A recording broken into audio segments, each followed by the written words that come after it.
The hope is that we have everything squared away because, my God, we just had about a cavalcade of garbage happen trying to get this stream going. But we are here. We are live here at Homestead Miami Speedway. We were going to talk about this whole... before this broadcast even started, about everything that was getting ready to happen tonight, with this being the championship race here at Homestead for the AMSOIL Truck Series Season 6. Unfortunately, computer issues are plaguing me for some reason, because why wouldn't they? So we're going to try to get a broadcast for you here tonight. I'm hoping that everything is just fine and dandy on your end. And if not, then we'll see. It's Dawson Allen in the booth, Jonathan Parker joining me as well, our Season 3 champion. JP knows the pressure of coming into a championship race.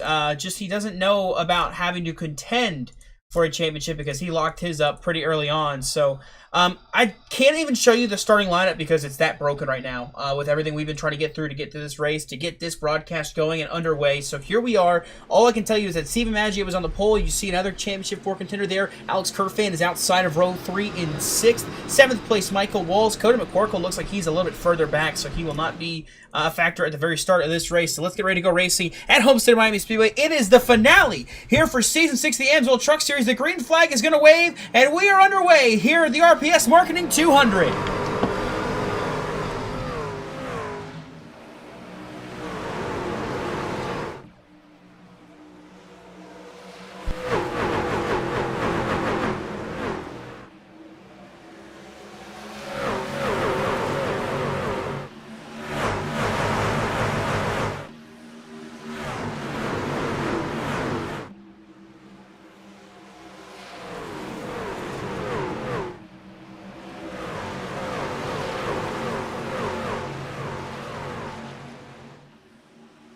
Now that we get a chance to breathe, the racing is underway, and we have a race going now. Side by side for the lead, somewhat, it is Stephen Maggio and Justin Rand battling for the lead. JP pulling you in now here with us, finally. What is this race going to mean for these Championship 4 contenders and how spread out they are? You'll see on the left side of your screen, red number with the blue banner across the name. Those are your Championship 4 drivers. What is the pressure that comes out of a race like this tonight, trying to challenge for a championship? Yeah, I've been in these situations before in different leagues, many different leagues. I would like to say it's just another race, but I mean, you'd be lying to yourself if you said that. But now these guys are strapped in, now they're underway here. You're kind of in your element. All the nerves are behind you, and you're just going to work, trying to make sure you're doing everything right. You're hitting your marks, you're saving your tires, and you're putting yourself in good positions. 3 of these guys qualified up front. Cody McCorkle had a rough qualifying, but I mean, he's been scrappy all year. He's been the underdog. He can't let that really get to him here. Yeah, absolutely. And starting out back is one thing. It's just about where you finish, not where you start. And the big thing about this race, too, is points aren't going to matter for those Championship 4 drivers. For Maggio, Kerfan, Walls, and McCorkle, it's not a matter of finishing well on the stage or getting the pole like Maggio did. It's just straight out, flat out, finishing ahead of the other drivers. That's all you got to do.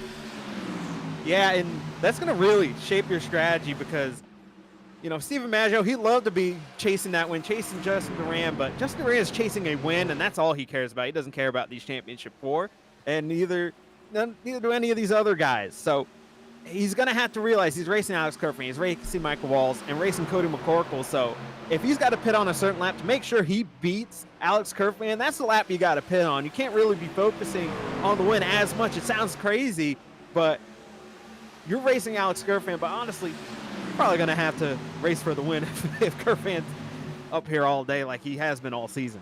Yeah, Kerfan having a career season, 3 wins, including last week, the walk-off win at Michigan. He had locked in by the stage, went ahead and won the race anyways to go ahead and give some formal momentum. Right now, running in the 3rd spot, just behind this 2, battling for the lead between Maggio and Justin Duran. And you know, you say Justin Duran's here only racing for a win. I think deep down as well, if he has a chance to try to help Alex win the championship, he'd do what he can do. And you can kind of see with him still racing side by side with Maggio. He's racing for the lead right now. But the big thing you'll see about this racetrack that I think is still prevalent, even though some drivers have said after the updates it has gone away and you see a lot of guys bottom feeding, there are still multiple viable lanes to run at this racetrack. You see Justin Rand working the outside right now, and as he keeps running those laps, getting rubber built up on the outside lane, you'll start to see more drivers drift up to that higher lane and start running that middle line of the racetrack as it stands right now, and maybe some guys will drift up higher and go towards the wall as this race progresses. Yeah, iRacing's garbage tire model can't take away how amazing this racetrack is. It's just Duran crosses over Stephen Maggio, and you brought up a very good point about Justin Duran. You know, obviously he's racing for his interest, but if he can, this is helping Alex Kerfan because Alex Kerfan kind of just stay back, save his tires for a little bit. And Steve Maggio, while he's racing for the league, maybe Justin Duran could maybe make Steve Maggio run his tires off a little bit. But as he said, yeah, the bottom line for some reason is really good here, but you could definitely use the top line, especially 1 and 2. It's very good. And you know what you're doing. You can make it work on both ends and have fun wall ripping. Yeah, absolutely. Right there back in the background in 4th place, just behind Alex Kerfan, is Sean Kissane, the number 1 truck this season. Our Championship 4 contender last season, just about had the championship in that enticing battle to the finish line with Ethan Fonseca Moreno. He's looking for a race win, too. He's not here to, you know, try to win a championship or anything. He's just here for race wins this season. That's what he's trying to do right now, running in this 4th spot, trying to chase down Kerfan and make the pass. Behind him, another driver's chasing a win is Jeffrey Armistead. Saw Maggio. You made the noise. Maggio almost made contact with Justin Duran, it looked like, up there. They were able to continue it straight now. Duran will slot back in line behind the 51. But Armistead is in 5th. He's going for a win. Then you got Michael Walls, a winner at this racetrack back in Season 3. He's looking to see if he can come in here and, or Season 4, excuse me. He's looking to come in, ruffle some feathers, and pick up his 2nd Homestead win. That would lead to a championship. And yeah, he's been good at this racetrack in every game I've ever seen him play. If it's had Homestead, he's been good here and is able to get wins. And iRacing really hasn't been that much different. Hasn't quite been as dominant, I'll say, as he has been on other racing games, other racing sims. But man,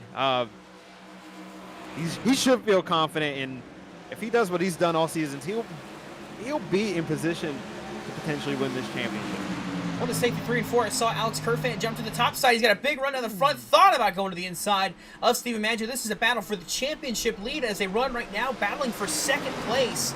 Just behind race there, Justin Duran, who's trying to pull away from this gap just a little bit, but now Kerfan right there on the back bumper of the 51 of Steven Maggio. We're right on board with Alex Kerfan as he gives chase. You see him all the way to the top. He'll rip the wall right here, and this will generate such a big run down the front stretch that'll allow him to have a chance at this 51 truck.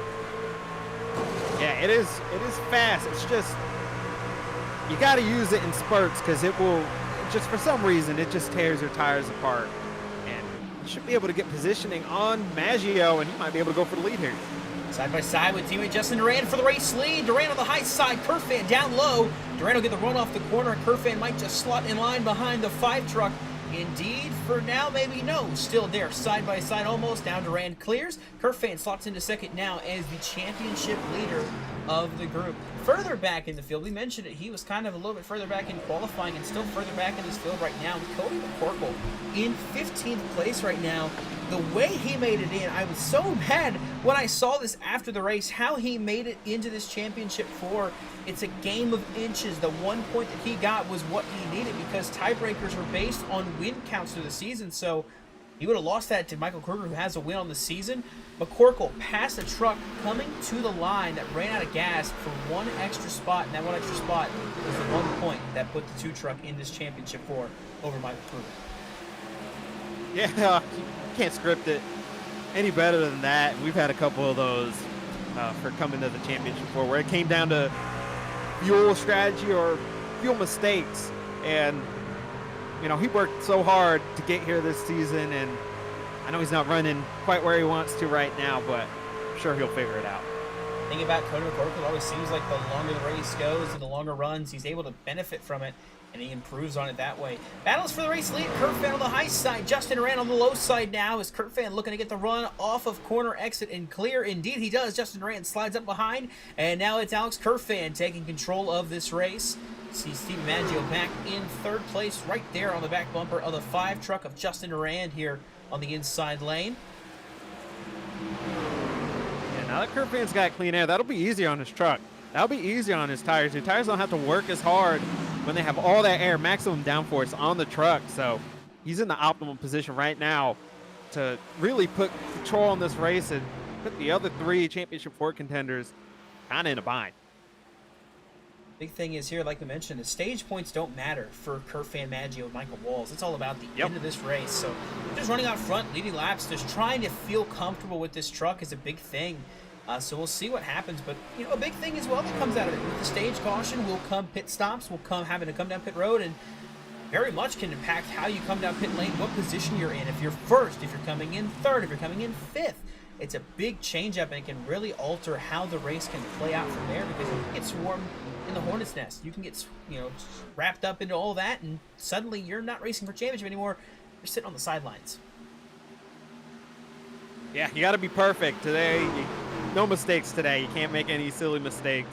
You better have all those mistakes behind you. You had a whole season to make the mistakes. Today is not the day for that because just one. These guys are just all so good. They're all up front. So if you make one mistake, that'll be your championship. So got to just inch closer and closer to the front. Put yourself in position so at the end of the race you can pounce. Talking about, you know, all these championship 4 contenders, one driver that's still in the picture here, not far back, a former winner here at Homestead Miami Speedway. I double check actually on that. I'm pretty sure he's won here before. I want to say he's won here before. But I know I'll say that and I'll look back and be like, actually, no, he didn't do that. Let me just make sure. Let me fact check. So, no, actually, yeah, no, he did not win this racetrack. I was going to say Alonso Chicano winner this racetrack. I knew you were talking about. Yeah, that's not true. It feels like he's won here, though. It's the thing. He won a championship in Season 2, but that was not at Homestead. That was at Chicagoland. Oh, we got a crash! The 15 is spun out. Tyler Ratliff going for a spin on the front straightaway. The caution flag will fly for the first time tonight in the RPS Marketing 200. It involves Tyler Ratliff for the 15 truck. This is an opportunity if you're maybe Cody McCorkle a little further back, has only made up 1 spot since the start. Maybe do something different to get track position. You might have to. because it seems to be tough sledding to get through the field so far. On your screen, you see that's the Ford Nathan Fuller catch the wall. Just Tyler Ratliff just getting loose off the corners that little bit. Nathan Fuller was right there, and around goes the 15 as a result. Definitely able to keep it off the wall. Nothing else. No harm, no foul. Right on board with Nathan Fuller. Catches the wall that allows the 15 to clear. When he slides up, he gets that little bit loose. Fuller just nowhere to go. It's one of those bang-bang racing deals. Honestly, it looked like Fuller, anticipated obviously the slide job, wanted to kind of cross him over, and I think Ratliff tried to kind of cut that off, and it just wasn't going to work. See him pop up right there. There's the 15 getting that sorts and spinning down the front straightaway. Single car incident. No damage to anybody, which is a good thing too. But again, it puts us under the caution flag for the first time tonight. The field around the racetrack now. We got some takers on pit lane. Looks like Jeffrey Armistead, one of the first to come to pit road. And the thing about this pit road, we'll talk about it during the broadcast. If we get to green flag stops especially, it is so tricky to get down this pit lane. Yeah, this track has negative grip, and if you're a race car driver, it sounds like you should hate it, but you love it. But it makes coming on the pit road just so treacherous, even though it makes the races so good. And it's just character of this racetrack, and it's actually one of the tougher ones. It looks so tame, but in real life, we've seen one of the best race car drivers ever, Kyle Larson, just running to the pit barrels, just trying too hard, and just kind of lost grip. Ended up locking up, hitting the pit barrels. So if Kyle Larson could do it, anyone could do it. So you just got to be aware of that if we end up hitting under green. But one thing here, all the Championship 4 drivers stayed out, including Cody McCorkle, and I know tire sets are a big deal, and that knocking yourself down a tire set so early is very detrimental. But, Larry Mack always said this, Dawson, you know this. If you follow the leader, you're going to follow the leader. And I would think I would try to do something different, just being back in traffic. Because now you're going to be on the back foot. You're going to be very close to the people who took tires if you're Cody McCorkle. So you might end up being deeper in the field than what you were before. I don't think I disagree with the decision, though, from McCorkle.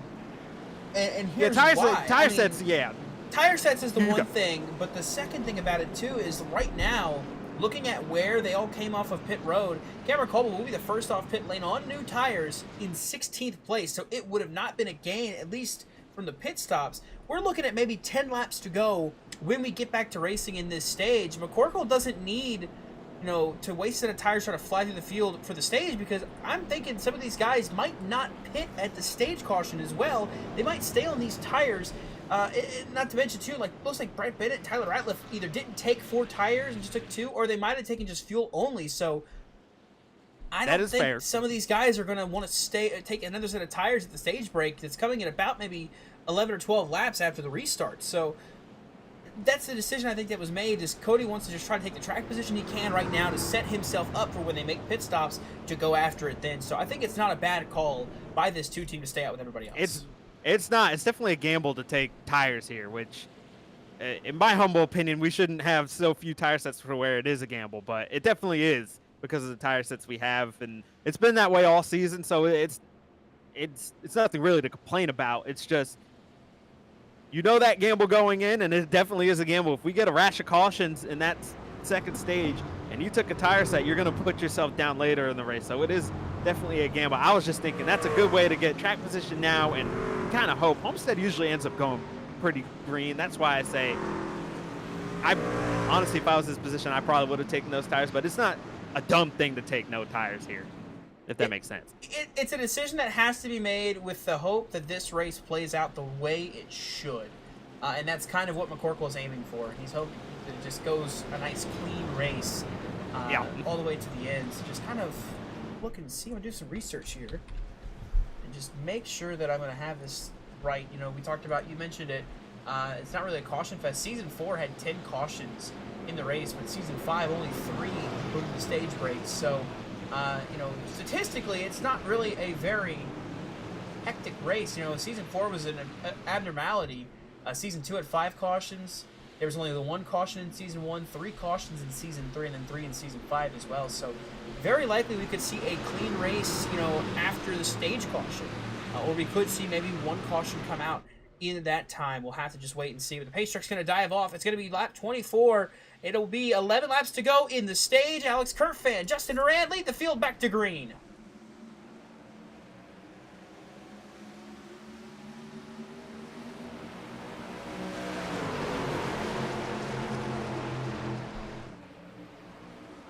Is saying Michael Wall's going to the top side there. Trying to work the outside lane, down the back straightaway. Oh, Cameron Colo. Saw him bobble on the exit of the corner there on the fresh tires. He's trying to make those things move. And you're about to see how much tires are worth from that 12 truck. He's trying to push forward. Some trucks maybe got the wall through 3 and 4. Might have been Michael Walls actually too that got the wall. As we're continuing down the front straightaway, 10 laps to go in the stage. Cameron Caldwell currently in 13th place as they run. Levi Poland dropping spots in the 72 truck. Not sure what happened to him, but maybe it's just the case of the tires, it looks like, because he's getting swallowed up. Wow. Sorry, close race between second and third there. Peter Davis dropping spots now in the 40 truck as you see they're 3 wide for the race lead. It's Maggio in the middle. Justin Rand going to have to fall back behind him. Maggio takes over second just behind race leader Alex Kerfan. McCorkle stuck in the middle of 3 wide with Jurgensmeyer and Caldwell. Oh, he drifts up into Jurgensmeyer, keeps it off him, but he's going to keep losing spots in this number 2 truck.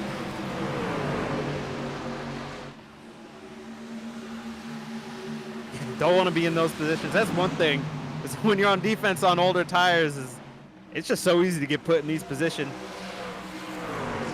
Cameron Caldwell just hanging on. Caldwell Sorry, up to you 7th. Yeah, I was going to say just Caldwell on the offense. It's McCorkle around he goes! Oh! He'll spin it down the front straight away. Somehow, some way, no caution? There it is. Let's say spinning back up in front of Stephen Thornton. I think McCorkle... that would have been terrible if they didn't throw a caution for that. That would have been, like, ridiculous in my opinion. McCorkle trying to play defense, trying to hold off. I think it was a 73 of Fidel Fabian. He was trying to fight and hold off, and just gets tagged as a result. Take a look at your JCTV replay.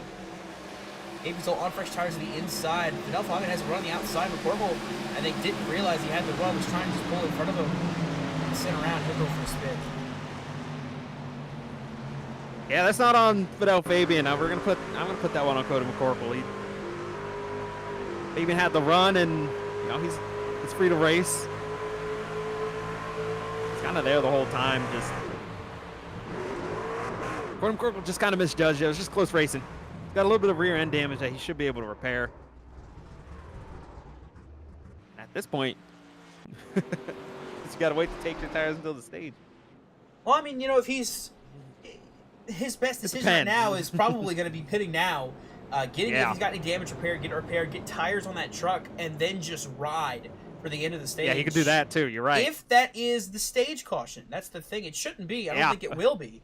I think it's very much been stated. It looks like we're going to have a maybe 2-lap shootout when we go back racing. But like I said, Cody McCorkle now has the perfect strategy call of pitting now, getting damage repair. You see some other guys who take tires as well, it looks like. Yeah, but some of these other guys are going to do the same thing. Yeah, I'd expect these guys to ride out back and take it easy on these tires so that way they can have them before the start of the next stage. They're going to go for track position, and that's what McCorkle is now going to have to do. So it could work in his favor, because he'll get track position out of this, but it's just a matter of, I don't think he wanted to be the reason for a caution. He didn't want to have that be the reason that it happened, but You don't want to be the caution there, that's for sure, yeah. You don't want to be the caution, but it could be a blessing in disguise for this 2 team tonight in their quest for a championship. So playoff update of our championship 4 drivers. We mentioned Cody McCorkle just bringing out that last caution. He currently is scored 24th on pit lane. He is the last truck on the lead lap. Tristan Maher currently scored 1 lap down. Travis Van Oostendorp is currently 9 laps down. He's on pit lane. He is coming back off of pit lane. But Maher is 1 lap down, so he'll get the lucky dog when we get to our next caution flag, which should be for the stage. So that leaves us with the 24 drivers in the lead lap. McCorkle rolling off the pit lane now. It looks like so he got his damage repaired if he had any. He's got his tires, so he'll have to just save him and bide his time. But Alex Kerfan is currently a race leader, your Championship 4 contender there, number 1. Number 2 is Steven Maggio, who is in 2nd place. Michael Wall is currently in 6th place. He is our 3rd Championship 4 driver. We mentioned McCorkle back at 24th. Yeah, and so here's one thing about, taking tires and riding around. Honestly, this track is so rough, so old. Sometimes I wouldn't want to roll down the back straightaway and have that disadvantage. Just one back straightaway worth of disadvantage on my tires, and they're gonna have a couple laps where they're just kind of rolling around, and it shouldn't be that big of a disadvantage. But yeah, even that makes a difference at this racetrack. We saw Cameron Caldwell how he was honestly, he was probably being pretty tame on those tires, and he still kind of drove up through the field pretty quickly.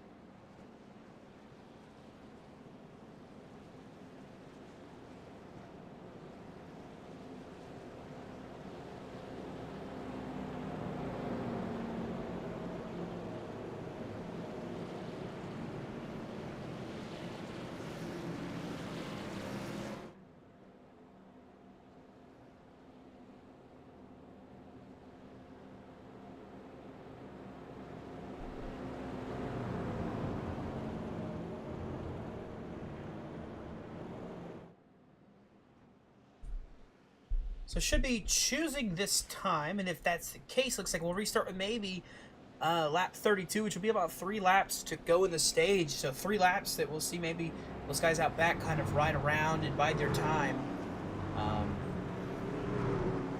Three laps for Cameron Caldwell to try to make some moves.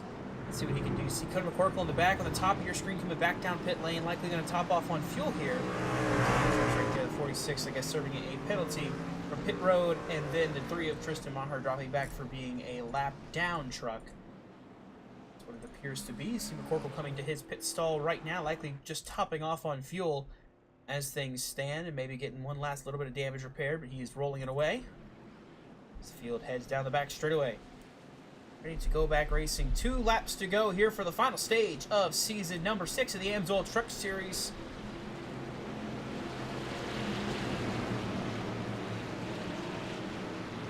Had 12 different stage winners this season. Kerfan would be looking for his 4th stage win.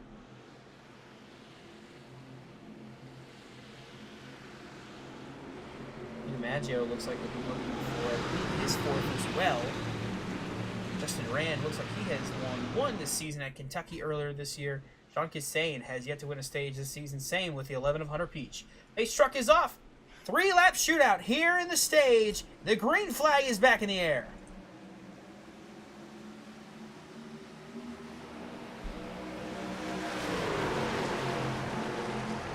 Micah started outside of row 3 quickly, got down to the bottom lane in front of Hunter Peach.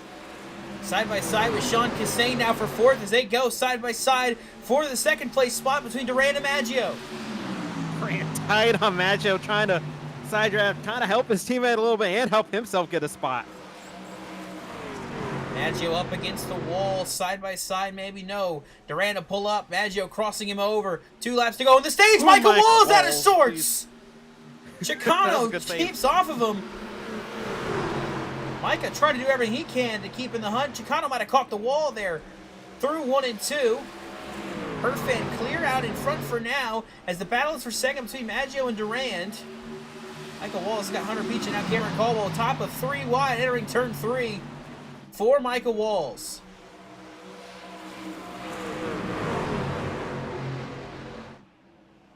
Michael was able to regather pretty quickly, but Chicano really lost out on that.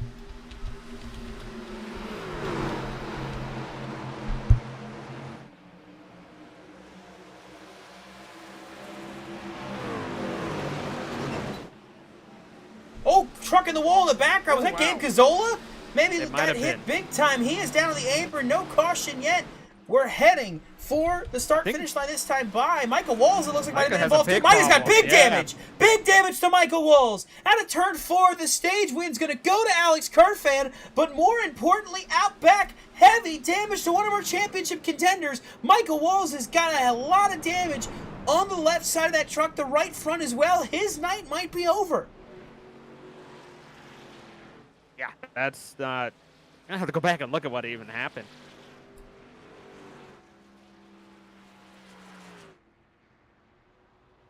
Take a look at your stage results here. Kurt Fan wins the stage over Justin Durant. Cameron Caldwell got to 3rd. Kassane 4th. Maggio dropped to 5th.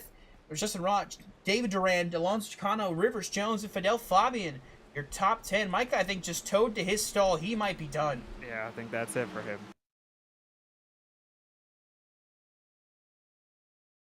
Take you back and show you what happened. He was battling for position back here. His inside there goes Justin Rott in the 76. Just behind Cameron Caldwell, there's Hunter Peach, and Dave Cazzola, who's also on fresh tires too. Does Cazzola get into the 11? Indeed he does, yes! Yeah. Cazzola got into Hunter Peach, drifted up the track, and Michael Walsh, just an unsuspecting bystander. Yeah. Gabe was on the same tire set that Cameron Caldwell was on, trying to cut through the field. Right here, drifts up. Contact with the 11. Sends him in. It looked like a little bit of netcode, but still tight, right? Tight racing. Right on board with Hunter Peach. But just like that, a playoff driver is taken out, and Michael Walls is out of this race.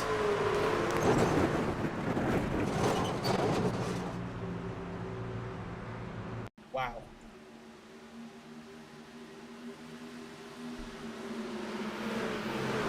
Thought should have been a championship run last season, didn't even make the playoffs, comes back this season, able to make it to the championship 4. Yeah, the bad netcode there from the 11 to the 95, just send them into Michael Walls, who has nowhere to go. The damage is done. The Mississippi Missile, shot down in transit, will not make it to the championship this season. And not of his own doing either. He's just trying to get to the stage and just wrong place at the wrong time for Micah. Well, as they roll off of pit lane, one driver at least has got a little something to celebrate. That is Alex Kurtfan as your stage winner. What do you say we dial up our stage winner, JP, and talk to him?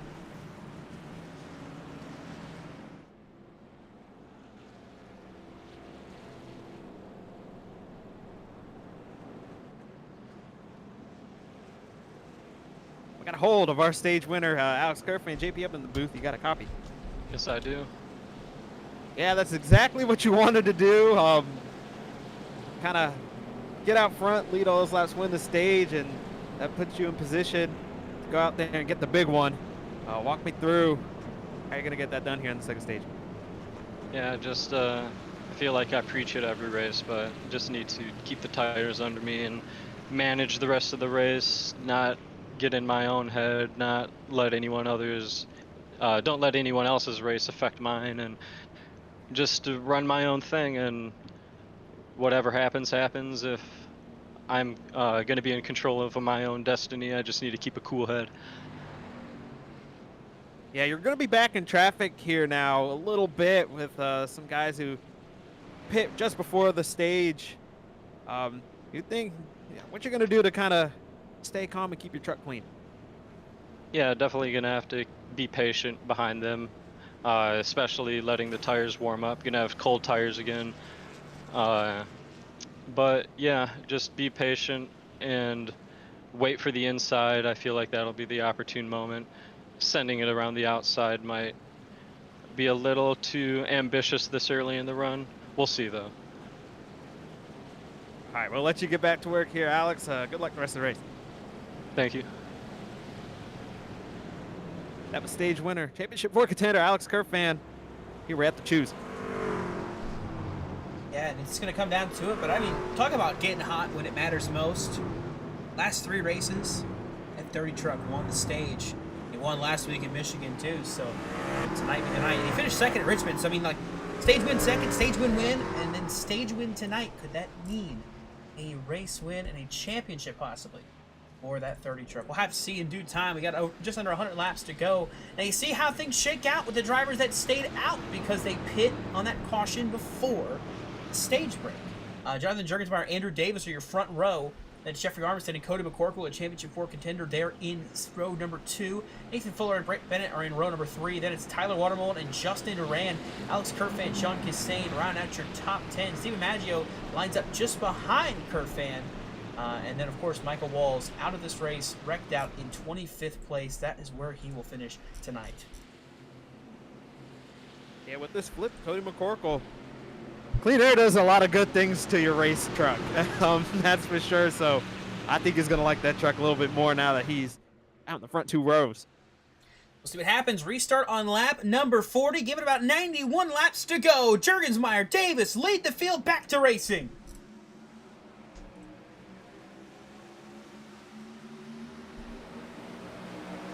Look at Steven Maggio sitting at 4 wide there for a second. Wow. Kerfan on the bottom of 3 wide. Maggio tried to make it 4 wide. Bennett trying to hold up the field in the back. Durant able to make it by for now. So is Maggio. They're trying to navigate guys on older tires. Up front, Cody McCorkle is right there in second. Oh, Kerfan overdrove the corner. Almost got into Nathan Fuller. And McCorkle got into Davis. Yeah, this is a hectic moment. This is why I brought up, being in traffic is a lot different, having to navigate it versus, being out in clean air where you've been all race. Your trucks are going to handle different. You don't know how people are going to really handle being around you.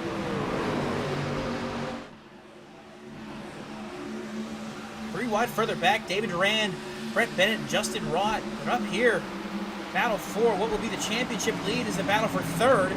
McCorkle has it. Kerfan not far behind it. Maggio also right there trailing that 30 truck, just 2 trucks behind him. That green and black 51, the Goat Inc. truck. Right there behind that teal and black Grid Network truck that's being driven by Justin Duran. As we continue to watch these battles build, Cameron Caldwell trying to cut his way through the field as well.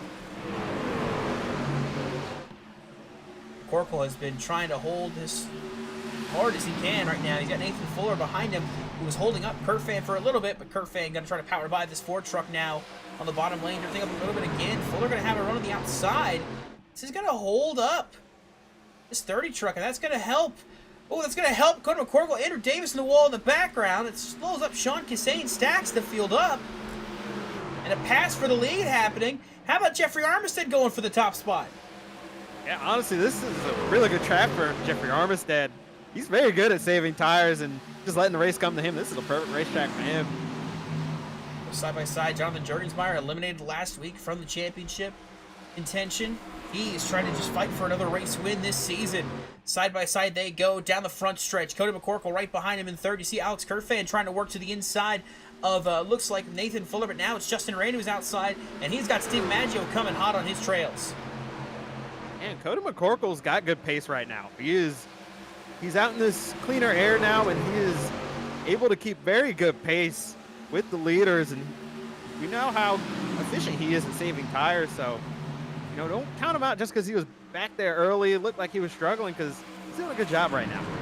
Holding his own in 3rd place right now, which would be good for the championship because his competition is back in 6th and 7th right now. Alex Kerfan and Steven Maggio right here just behind him. As they slot their way in the field, you see Kerfan go to the top side behind teammate Justin Rand. Steven Maggio goes to the bottom lane, so he'll be inside of Alex Kerfan for now. Kerfan with the run on the outside lane will hold the spot just as it stands.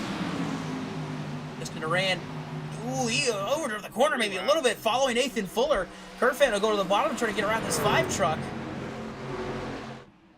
He's not going to clear him. He's going to be side by side with him. That's going to help Maggio get to it on the outside lane. Oh, sliding, spinning, water mullet in the outside wall. He's still sliding. He can't gather it up. He tries to, spins it down, and there's the caution. Get ready to say, is there not going to be a caution?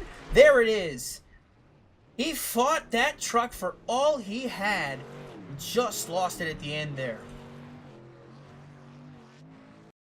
Take a look at your JCTV replay. That 68 truck was sideways all down the front stretch. It started off, it looked like Sean Kissane had an issue at the same time he did. So we'll follow the 68 here off of turn number 4. Drifted up, almost got into David Rand, got off of him. That's where the contact is made with Kissane. Then contact with David Rand, then trying to gather it up. He hits the outside wall, tries to gather it up some more, just keeps going, and then finally it just spins around. A lazy spin to the left. That is what will bring out your caution flag for the 3rd time here tonight. Top your screen right there in the middle of it, that blue and white 68 truck just sliding, and then finally, just too much.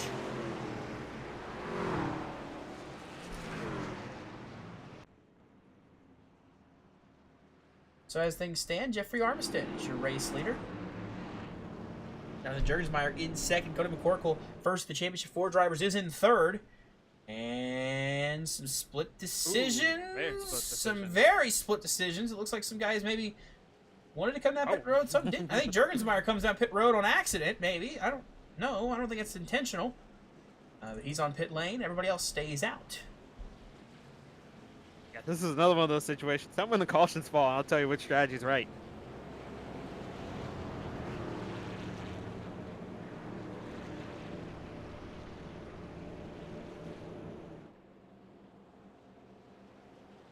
You know, one thing I kind of want to point out, it's not about the Championship 4, it's just kind of interesting. Tristan Maher did qualify. He ended up 3 laps down. I don't know if he had to go do something, but with all the cautions, he's back on the lead lap, so he can kind of, we know he's fast, so he can kind of work his way through the field and maybe have a chance of this win. Just wanted to point that out.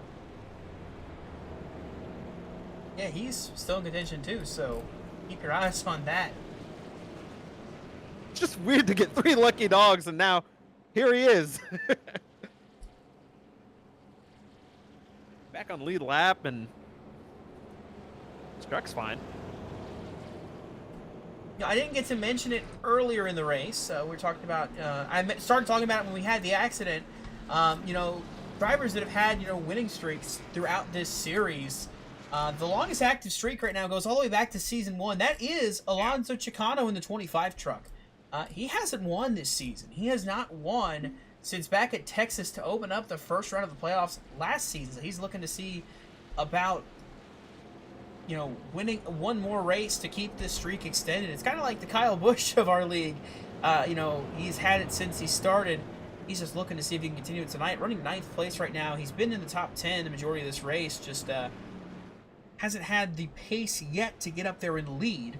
We'll see if he can find it and get there, but if not, I mean, that'll snap his streak, and that means that the next longest streak, I believe, goes to Michael Kruger, who has won a race every season since all the way back in season 2.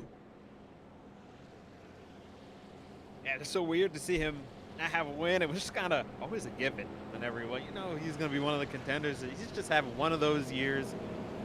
And, you know, Barney Hall always used to say, sometimes it's just not your year to shine. Unfortunately, this was not Chicano's year to shine, but try to end it on a positive note. Keep that streak alive at Homestead. He's got one more chance to do it. And he isn't the only Radius member that was having that kind of struggle this season. Of course, the other driver that missed the playoffs, David Rand made it, I should say. Justin Rand missed the playoffs this season, but he has a win now this season. He won Atlanta here in these playoffs. So, you know, he's able to have that benefit of he has a victory this season. He doesn't have to worry about trying to hunt for that one trophy. He can just worry about hunting for another. So he's got a little less pressure, I'd say, than that number 25 Alonso Chicano has. Yeah, something interesting about this choose is Burkle chose the bottom behind leader Jeffrey Armistead when he could have started on the front row. So we'll see how that turns out for him. I don't see how he could have started on the front row if he was third. No, he was. He would have been choosing from third place. He was third when the caution came out. iRacing's showing me second, but yeah, you're right. I think Weird. I don't know if they might have crossed the line in a different order. That's all that is. Well, what I was gonna say, I mean, the thing is about it seems like the bottom lane has been the lane you want to be on for these restarts. You're right. And you know, we've been seeing a lot of guys what they'll do if they get a good enough opening from the top lane to the bottom lane, they'll take it. You know, we saw Michael Walls do it earlier. We saw Steven Maggio do it earlier. They're looking to maybe do it again, just ahead of this 12 striker Cameron Caldwell. We'll see if he can do so. So the bottom line is what's been king so far, and that's what it looks like the leaders are going to keep choosing. These championship guys want to keep choosing if they can without losing a bunch of spots. Pace truck is in. Jeffrey Armistead, Nathan Fuller, the front row. They'll mash the gas, put us back to green, racing once more at Homestead. Not a good restart by McCorkle. Side by side almost with Maggio for what would be the championship lead. Maggio now side by side with Kerfan. Oh, Nathan Fuller! Maggio's in the middle of it. Is he going to get swept up just a little bit?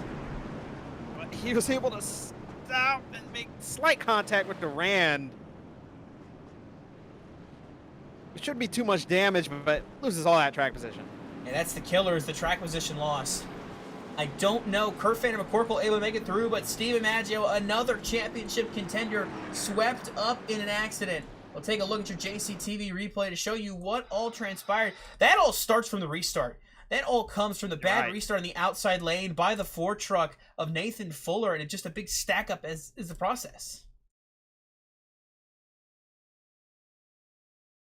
Yeah, you know, Ran, Maggio in, are just kind of up on the truck in front of them, and yeah, it just comes from all that stack up, like you said, from the bad launch. It kind of went into having a bad corner, and it just caused a little stack up there.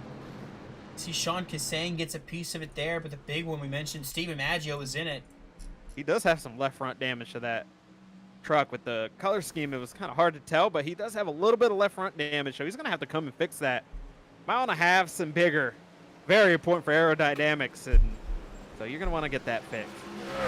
Chicana was involved. Fabian goes around. Right on board with Steve Maggio.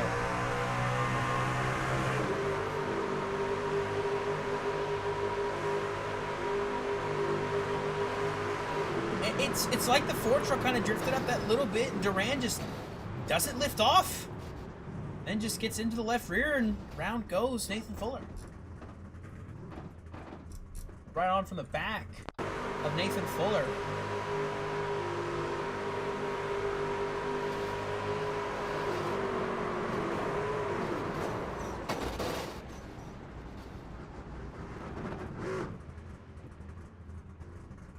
I'll be fair to Justin Duran. If he lifts, he's probably going to get turned because they're just kind of all up on each other. Looks like a super speedway race.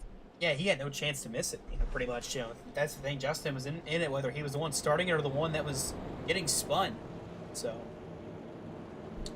that sweeps up a good amount of trucks, including another one of our championship contenders, Steven Maggio in the 51, who is currently on pit lane getting damage repaired. He's got the benefit of having the very first stall from winning the pole, so he's able to get away when the field is coming down the front stretch. So that's his biggest benefit to having that first stall. And I feel so bad for Alonso Chicano. We just brought him up, just trying to have one pick-me-up race going into next season, and got a decent amount of damage in that, like we said.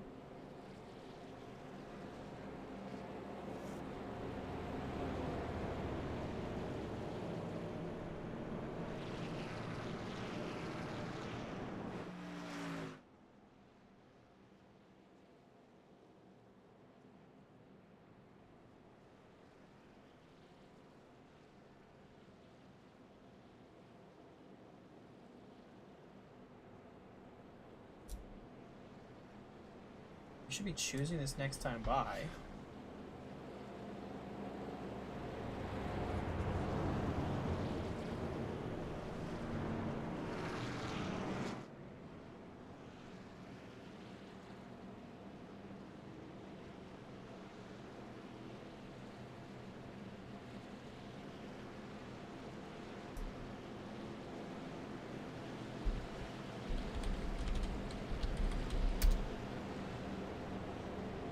Should be choosing this time.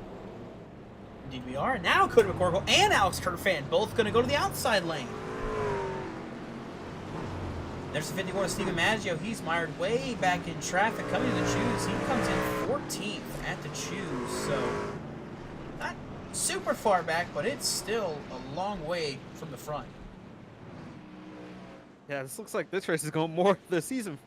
What was that, 4 route, and not the rest of the Homestead races where we get long green flag runs. Easy enough for me to say.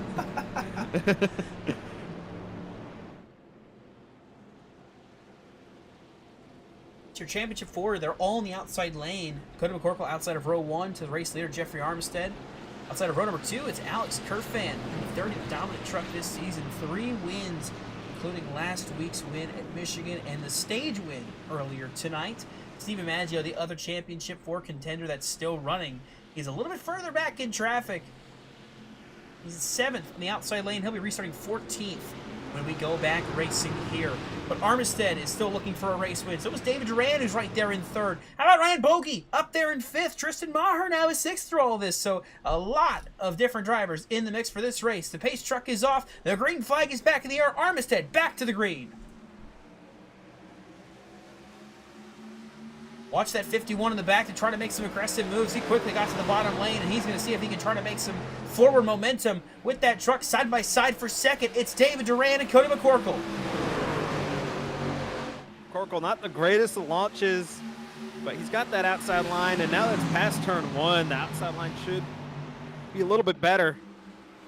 He also had the benefit of having the 30 truck behind him, too, so he didn't have to worry about pressure coming from the inside lane for the championship battle. But he's side by side with David, but a big run by Kerfan. He's going to send it to the bottom. 3 wide for what would be second with the championship.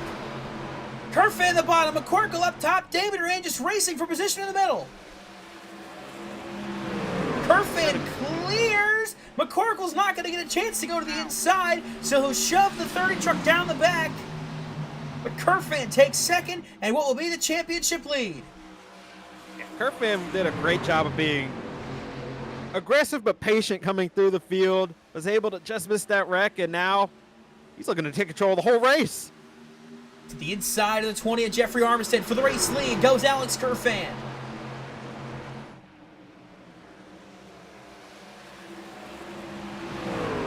Kerfan will slide up. Jeffrey Armistead thought about crossing him over. Instead, he'll stay in line and push the 30 truck down the back. New race leader, it's Alex Kerfan. You're right. I think Armistead was thinking about it. I think he knew he was racing and went, today's not the day. Let's just get in line, save some tires, lock some laps. David Duran had a bobble on the exit of turn 4. That's going to help Cody McCorkle in the outside lane. You got Ryan Bogey right there in fifth. How about the run coming for this 21 truck? Yeah, he's needed something good to happen, because I swear every time this is why I don't even want to talk about it, because now if something bad happens, it's going to be our fault. But he needs some good luck to go his way. He's having a good run right now. Was able to avoid all the carnage. Has been nice and steady, and here he is up in the top 5. And then Tristan Maher just behind him, too, having a good run. How about the 99 of Rivers Jones right behind him, having a good race as well. But Stephen Maggio, your championship 4 contender, the other one that's still racing, the third of the 3 that's running right now. He is trying to navigate this field. I don't know if he took tires at any point, because he's driving through the field like he did. Yeah, I don't know if he did. He did. Pretty wise call, just being in those slides, I would say, and he's able to get through this traffic. Oh, getting into the 3 truck. Sends Maher up the racetrack. He's going to gather it up and save it. Side by side they go now for 6th.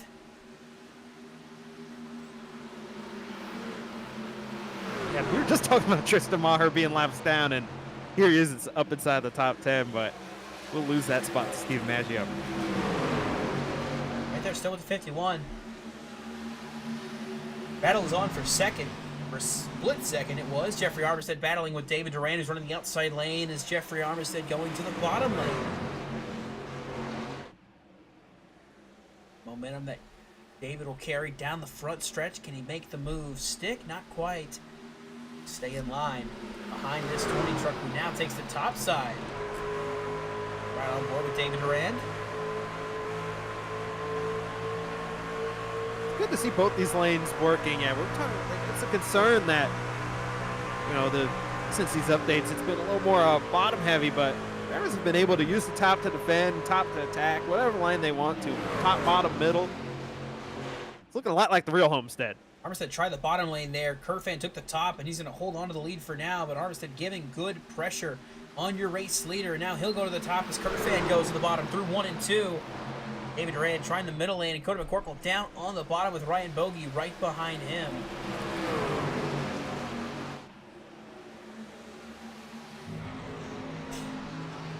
There's your top 5 heading down the back straight, and Steve Maggio poking his nose into the picture there on the right side of your screen. That black and green 51 Goat Inc. truck, there he is. He is running some good lap times. I have the feeling that he did take a set of tires, perhaps, among those pit stops he made, maybe to try to help him get this track position back. Yeah, that's a good play, I think, because, it all depends on when the cautions fall, and you know that tire tax could be a tax you might have to pay later on, depending on when cautions fall. But this is the play you had to make to get yourself back into the championship, I think, because being on tires that you kind of slid on, locked up a little bit, trying to avoid a wreck. It'll be a lot tougher to get through the field than what it seems like right now. And if he's on the same tires he was, that's even more impressive, honestly. Yeah. Started this race on the pole, not in 10th as the graphic shows. He's looking to keep marching his way forward to the front of this field. He gets by Ryan Bogey for 5th. And just continuing to plug forward. But out front, it is still Alex Kerfan, your race leader and your championship leader.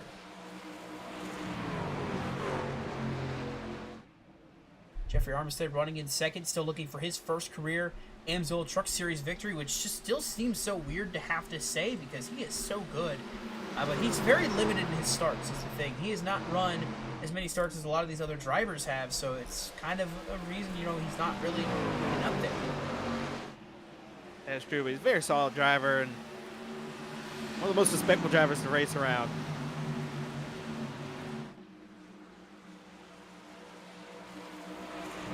Just talking about starts, shout outs to some magic numbers being hit tonight. Cody McCorkle, this is his 50th ever start in the AMSOIL Truck Series, so how cool would it be to win a championship in your 50th start?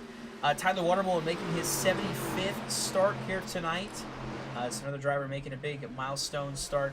Cameron Caldwell is making start number 99 tonight with this start here, which means that next season when we start off Season 7 at Daytona, he will make his 100th career AMSOIL Truck Series start.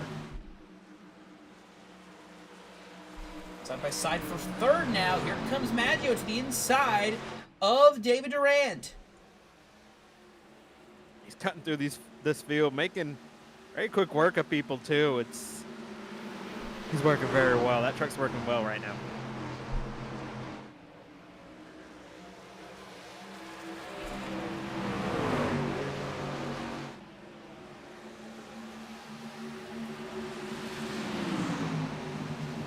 David right there trying to put the fight to him, but just can't quite do it. So Maggio up to 3rd. He's got Jeffrey Armistead ahead of him for 2nd, and then his eyes get set on the race leader, the championship leader, Alex Kerfan. Excuse me, so Tristan Maher having a moment there, and that's it's all over the place now. I was looking at David Durand. He might have tagged the wall there. He had a moment.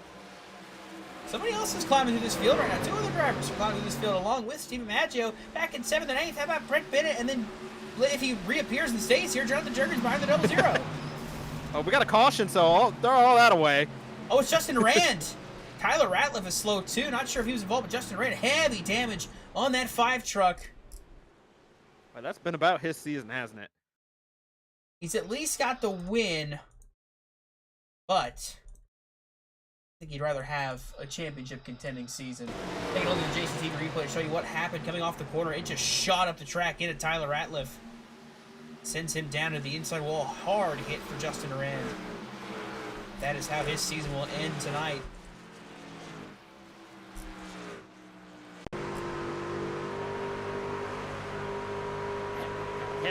Heavy hit. He's got the win, and he's had the speed. It's just been, wow. Been involved in so many weird incidents this season. I know he's probably have this season's finally just gone now. He can focus on next season. Come at the top of your screen here. We'll try to see if we can zoom in on it. Drifts the track right there, makes the contact. Ratliff gets sideways, and that sends him down the track. Heavy hit by Justin Rand. You mentioned that pretty much erases it all. That takes away everything we were talking about. You want to talk about, well, this, that, or the other. And what this does to the race, it completely throws it for a loop because we have drivers on pit lane. See how they cycle out.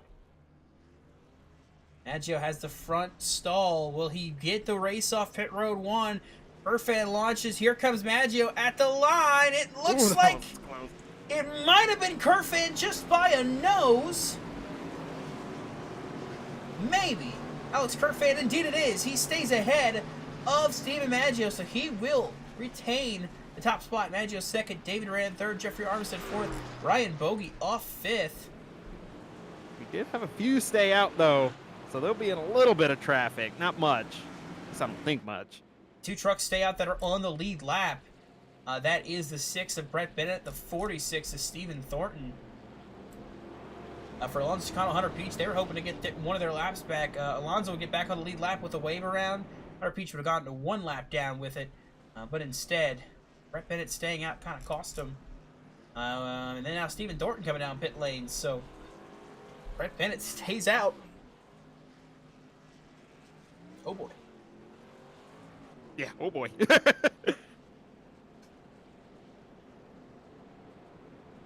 The game becomes choose the opposite of what Brett Bennett chooses to try to give yourself a chance to stay ahead. Yeah, because on those older tires, they're not going to hook up like new, fresh Goodyear Eagles here. So that's going to be, you're going to want to avoid that 6 truck just because he's on older tires, just on a different sequence. And especially if you're a championship driver, today's not the day you want to get caught up behind old tires. Absolutely. Brett Bennett driving this number 6 truck, a different number this season. Got a different paint scheme too. The Joseph Srigley sponsor scheme, reminiscent of Rusty Wallace's old Miller Lite paint schemes. A nice classic paint scheme. Very bare bones and basic, but it gets the job done. As he rides around racing in the lead right now. It's not been a good season for this 6 truck. The change in numbers from 47 to 6 did not do him wonders, did not change his luck. He's still not yet found victory lane. He is the longest tenured driver in this field without a win still. Looking at the 108th start tonight, him and Alex Kerfan both making start number 108 tonight. The difference is Alex Kerfan is looking for his first championship. Brett Bennett looking for his first career win. Brett Bennett, there was some Stenhouse 6 cars. I think that would have brought a little bit better luck this season. That's just my hunch. I mean, if he keeps the 6 next season, I mean, we might try to roll some out. Stenhouse obviously drove the 6 in the NASCAR, then Nationwide Series. There was a couple of great schemes. He also drove it in the Cup Series for a short while. So there's a couple schemes you can pull from the Stenhouse catalogs to run a proper Stenhouse scheme if we wanted to. But he's usually been running these Joseph Srigley schemes because, well, Joseph Srigley is paying the big bucks for that branding on the 6 truck. So, and shout out to Joseph Srigley just because everybody, we all love Joseph Srigley here on JCTV. He never watches, but shout out to him anyways. So. If he drove the school bus scheme, that would have. If he drove the school bus scheme, he'd have been wrecked out again. Brett Bennett leads. Alex Kerfan is second. Steven Maggio third. David Duran fourth. And Ryan Bogey fifth. The interesting thing out of this, Steven Maggio choosing the inside lane. Kerfan chose outside of row 1. Truck's off. Oh, you go. Pace truck's off. Brett Bennett's going to mash the gas. Put us back to racing. How good of a restart does Maggio get? Can he get around the 6? He's going to try to force it through the middle. Contact between the 30 and the 51. Oh, David Duran! That was bizarre. That was weird. No caution. We stay green. Kerfan, that was a very good job. I think Steven Maggio is going to try and do a little bit of Keselowski action there from Texas in 2014. Kind of squirt that middle, but I think Kerfan kind of blocked it off there very well. Now he's got that clean air and control of the race. Ryan Bogey, you're seeing drivers struggle. All these fresh tires, everybody kind of bobbling all over the place, but the one who's not, he's out in front. Alex Kerfan in the race lead. And while we've got a chance, we'll take a look back quickly, show you what happened to David Duran entering turn 1. It just completely stepped out. He got the wall, but that's a weird place and time to step out. That was. I thought he got some weird ghost net code there, but yeah, I think he just kind of lost it. Jeffrey Robertson, the inside of Brett Bennett for third. Also coming in the picture here is Cody McCorkle trying to make the move on Jonathan Jurgensmeyer for what would be fifth. He's got Brett Bennett ahead of him too. Going to have to make quick work of this 6 truck if he wants to keep pace with the other Championship 4 drivers.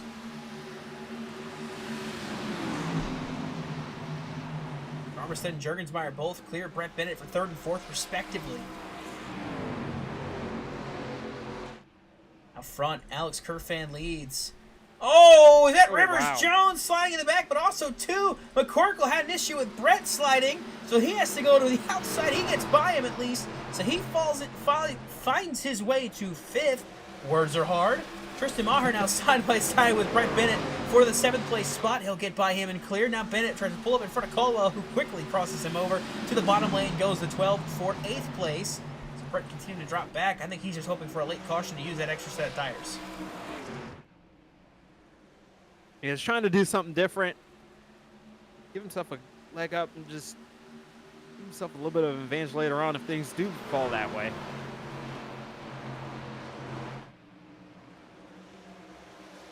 That's all banking on he has a set of tires. I see he's made 5 pit stops tonight, so if he's made them all and hasn't used all his tires, he'll have a set of tires left. But the issue is, I think everybody else in the field is going to have tires too, but Kurt Van's only had 2 stops tonight, it shows. Maggio's had 3, obviously had to take the stop to get damage repaired, but I think he would have burned a set of tires there as well. And then McCorkle obviously used the set earlier, but he obviously didn't use it, so it's going to be a tricky strategy call here at the end of this race, because they have to make one more stop for sure. I was going to say, from where they put, they still have to make one more stop. They're probably going to be able to do one more stop anyway with all the cautions if that had went green from back then, but still got to make a stop. So Steven only has 1 set of tires, if I'm doing math correctly. If he does, you better hope this stays green. Yeah, Maggio's going to need it green to the end. Kurt Van can afford a late restart, so can Cody McCorkle in the 2 truck. I think he's had that set of tires saved. It shows he's pit 4 times, but of course, those were just topping off on fuel. 2 of those were, so I think he's only used 2 sets of tires. So McCorkle and Kurt Van somehow, some way wound up on the same strategy. Steven Maggio has got just 1 set left, so he is all in on a green flag run here to the end of this race. Or at the very least, a caution coming out to equalize them all on 1 restart, and that being it. Yeah, McCorkle, he obviously had the damage from earlier, so those were where his extra pit stops came from, and he just took his tires a little bit earlier, basically flipped the stage, and that's where he got his track position. He didn't use an extra set, so he should be kind of on par with everyone else, but Steven, I don't think is, so that's a little concerning if we get a rash of caution. Doesn't matter if they not get a rash of cautions, though. That is true. I always say that with tire strategy. Tell me where the cautions fall. I'll tell you what you should do then. But other than that, some of that is a game of chicken and a little bit of game of chance. You got to dance with Lady Luck if you want to find success and get 3rd base. So it's a matter of just making sure you put yourself in a position to get to that ballroom.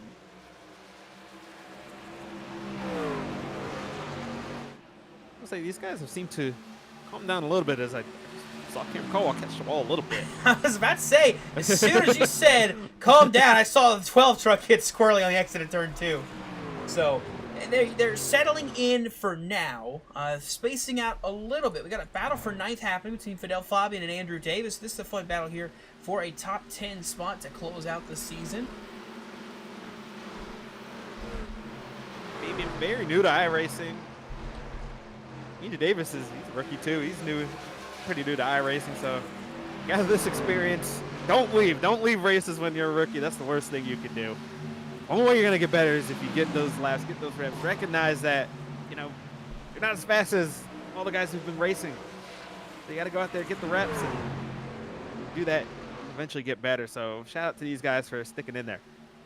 Yeah, the thing with Andrew Davis, this is his 10th start in this league, the AMSOIL Truck Series. This is Fidel Fabian's 4th start. The Truck Series, neither driver has yet to score a top 10 finish. Both looking to have good runs here tonight. One of the top 10 battling it out with each other.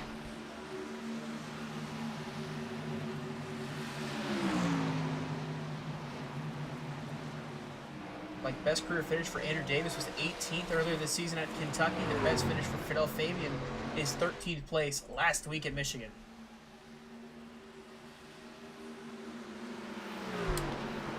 It's not a lot. It's incremental right now, but Steven Maggio is slightly faster than Alex Gervin. Yeah, right now, between these two, they have to be playing chess right now. Some of that is draft. Some of that, you're going a long way. If this is, it looks like it's going to be a long green flag round. Hopefully, I'm not jinxing it. Looks like we have that kind of going. You're going to have to save these tires with with the way this racetrack is, with it being so rough, being so old, and so you're going to see incremental, you know, swings between both these guys. And if they're saving tires, both saving tires, great. We should be in for a treat here at the end of this race. Joe making a slightly more of a swing. He is now within 0.4 of a second and still gaining time. This battle happens for 5th. Ryan Bogey getting by Cody McCorkle. And then Tristan Maher, Cameron Caldwell battling for 7th place.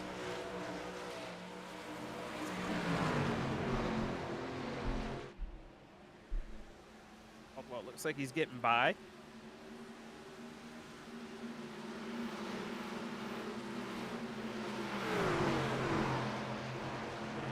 I think Cameron Caldwell is just trying to gather any type of momentum towards next season, because he did get that win to get into the chase, but his chase has been very not good. Let's put it that way. He's made some mistakes that took him out of contention to be in the Final Four, so just trying to build some momentum towards next season. Joe making more swings into this race lead. You're right about this. More to the time. You're right about this inch and forward part. It's, you know, a few 100ths here, half a tenth here, but he's kind of getting into it just little by little. And with that, he'll put pressure on the back of the 30 truck now as he keeps just inching closer and closer. That 30 truck, he looks at his mirror, and just slowly but surely this 51 gets bigger and bigger and bigger. And that leads to possibly some more mistakes, thinking things over. Am I running the right line? Am I running hard enough? Maybe I need to push a little harder. And just thoughts start running through your head, and then suddenly now you're making mistakes that you shouldn't be making. That's what Maggio's trying to do to this 30 truck. And if you're Alex Kerr fan, you're thinking, do I got to change my line? Just like all those things he said, do I got to go into the corner harder? Do I got to aero block him? What do I do? And that stuff does lead to mistakes very much, but this is a chance for Alex Kerr fan to find something. Maybe find some speed in a different line. Knowing that Maggio might be a little bit quicker, but you got the clean air, you got the advantage to, you know, maybe find something in a line. That was a bad corner by Stevie Maggio. He dropped about a 10th that time. Yeah. Your tires, especially at a track like this, they'll remember those slides. They will not forgive you. They'll make those tires angry. They'll stay angry at you for the rest of the run. Can't have too many of those. So Brett Bennett coming down pit lane finally. He comes in pit lane. He was 36 laps before pitting since he came down pit road. That's going to be about another maybe, give or take 17 laps for our drivers that are currently running on the racetrack right now, for them to come down to make that equal timing. You see about 20 laps since they've been down pit road for our race leaders, so you see them come maybe in that same amount of time frame, maybe about 16, 17 laps, start seeing some guys coming down pit road.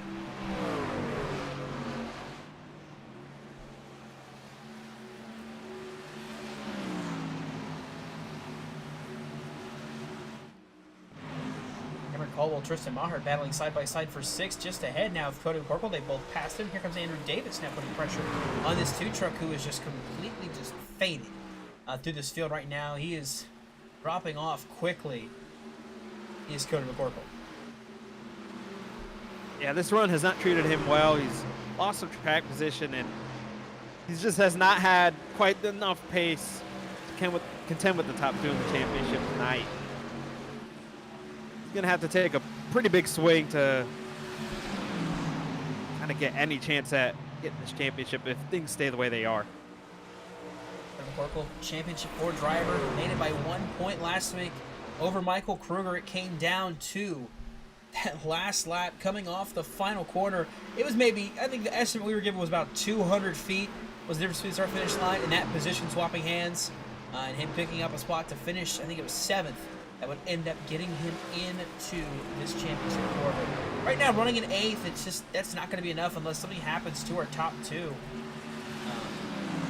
Corkle, though, has had such a great season in his own right. I mean, he has been so consistent. He has been very good at mitigating his mistakes, but tonight he makes that one mistake, and that's pretty much been, you know, the big killer, I'd say, of his race, is just making that mistake, kind of shuffling him out of things, having to go a little off cycle, try something off the wall, and really just putting him in the hole. Yeah, and it wasn't from lack of effort right now is the way as to why he's not up there. I mean, he's done everything to flip track position. It just hasn't worked out so far, but we still got to make another pit stop. We still got to execute. top two don't execute, he's going to be right there and be able to pounce on it. I'm noticing that Steven Maggio is changing his line. He's now gone to the top lane here through the corners, through 3 and 4, and then 1 and 2 now as well. And it's lost time at the start of things. He's first lost a little bit of time, but he's slowly kind of inching back forward, trying to inch back forward towards it. The thing is, with running up towards that wall right there, you really put a big risk. If something happens, you come in a little too hot, you're getting that wall, and you're going to be stuck in that wall, and it could kill all your momentum. But you see he's kind of drifting a little bit lower. But he's getting the runs down the straightaways, trying to see if he can just make some swings into this race lead the 30 truck has. Stripe that time, lap number 96 underway. Not sure if you like these. Back on the bottom. That's one thing also, that top line loves to chew tires once again for whatever reason. So if you're up there and you're not really making headway doing it, I'm not sure if you really should be using it. And I think he kind of figured that out. He's going to go back on the bottom and try to make headway that way. Tyler Watermelon came down pit road just now. He is still on pit lane. Not sure if he sped or what, but he's showing a longer stop now, 32 seconds and counting. So the driver on pit lane.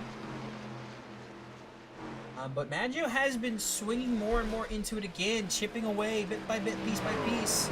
Seems like he's better on the bottom than he is on the top. Yeah, that was a good time to test the top. You still have Kerfin right there, and he didn't put his truck at too big of a risk, and now he's going to get back on the bottom where he's making a lot of speed, and eventually he's going to have to try something a little bit different to get a run on Kerfin, because they seem pretty equal right now. And it's like he's listening to me. He goes to the top there. Let's try to shake things up again. If he can't generate a run to try and make a swing at this lead again. You know, knowing that there's a pit stop to go potentially under green, this is one of those where you just gotta keep Kerfin in touch, because it's gonna come down to your in lap, your out lap, and whether you pit a lap early or not potentially is what this championship could come down to. So you just kind of got to keep him in touch right now.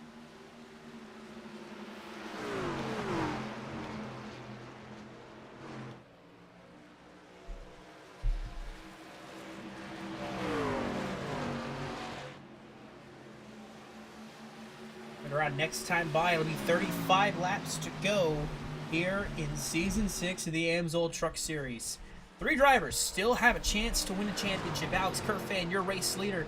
Steven Maggio is in second. Cody McCorkle currently back in 8th place, battling with Andrew Davis for that spot right now. He's on his inside.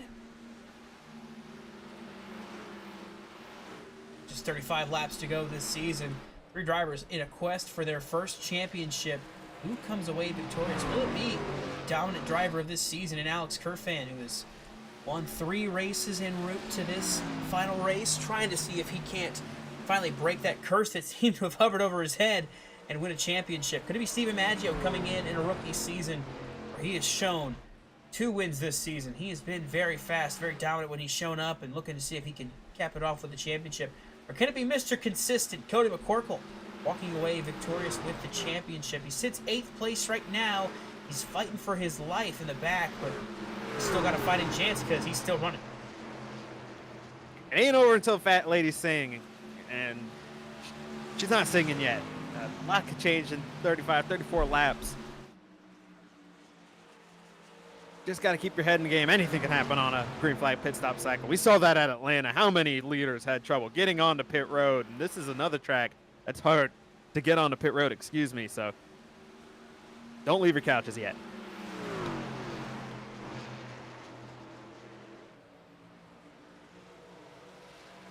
Yeah, it's all coming down to just how this pans out. But we got a truck on pit road. Levi Poley, one of the first ones coming down pit lane. Likely going to start seeing some pit stops coming up here soon. Yeah, they're going to start trickling in at this point.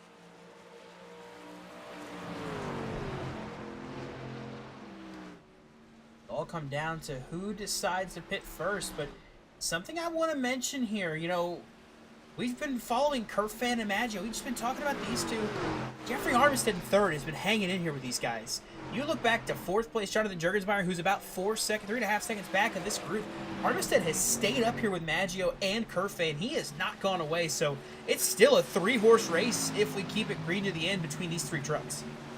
Yeah, the 3-horse battle for the win for sure. And like I said earlier, this track screams Jeffrey Armistead's driving style, the way he goes about races, and he's going to come down pit road. He's coming down. He'll be the first to come down pit lane. Could this be the move to win the race? Tristan Maher on pit road as well. This could be a move to win the race here for Jeffrey Armistead. Oh, there's Cameron Caldwell sliding on the pit lane. He should be okay.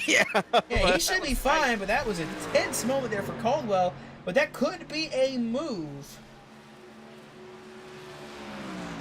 Yeah, take advantage of the fact that, you know, these two are up there. They're racing each other. They're more focused about not letting each other get too far away from each other. So Steve Maggio's gonna pit. He's gonna kind of respond to Jeffrey Armistead. And Alex Kerfan's gonna stay out an extra lap, and you got to think Kerfan's coming this time. But Corkle stays out an extra lap too, so Kerfan, your race leader, is still out there. But Steven Maggio comes down pit lane. We'll see how he cycles out compared to Jeffrey Armistead, who is the first driver that is off the lead lap that's pit during this cycle. Maggio will pull into his stall and make his pit stop. We watch the 30 truck of Alex Kerfan to see how he deals coming down pit road. This time sliding a little bit. Get it down and do not wreck it. He's going to get it down and make sure there's no issues. Armistead is going to go by on the front straightaway right here. So as he rolls off of pit lane, we look to see Maggio is rolling on the access road. Does Maggio get the advantage over Armistead? He might. I think he will. Should, despite the momentum from Armistead, it's not going to be enough. Maggio will hold position over Jeffrey Armistead. Now the battles for the championship here. Can Kerfan keep the lead? Watching Maggio and Armistead coming on the front straight. Alex Kerfan rolling off of pit lane now. I don't think he's going to keep the lead because Maggio is rolling down the front straightaway as Kerfan now rolling in the access road through 1 and 2. See there, bottom of your screen. Maggio is going to clear. Because Armistead clear too? Yes, he does, but they're all 3 going to be tight together. Armistead might be going for the race lead. Meanwhile, through all of this, Cody McCorkle is still on the racetrack. He has yet to pit. Yeah, he's going to play the long game, try and hopefully catch a caution and take those tires and maybe steal track position. Jonathan Jurgensmeyer down pit lane for the race lead. Cody McCorkle, Rivers, Jones, Stephen Thornton, and Nathan Fuller, the 4 drivers that have yet to pit. Maggio trying to clear in front of the 20. He's going to cross him over to the bottom. Here comes Jeffrey Armistead to the inside, battling with Maggio for the race lead. Maggio's going to clear. Wow, that was a power move around that second lane there. He kind of got right in front of the nose. Did not give Armistead a clean entry into 3. That's going to help out this number 51 truck for now, as it is crunch time. It is do or die for these drivers. And for Cody McCorkle, just hoping and praying that the yellow flag can fly now while he leads this race. He's got a 23-second gap over the guys that he's racing, but the thing that matters too is he's running out of fuel here soon. It will not be a case if he can make it to the end or anything. He just needs a caution to come out to put him in contention. He's throwing a Hail Mary, and why not? The only way he can have a chance at winning this championship is if he stays out and gets a caution. Cody McCorkle is doing everything he can to give himself a chance to win this championship, win this race.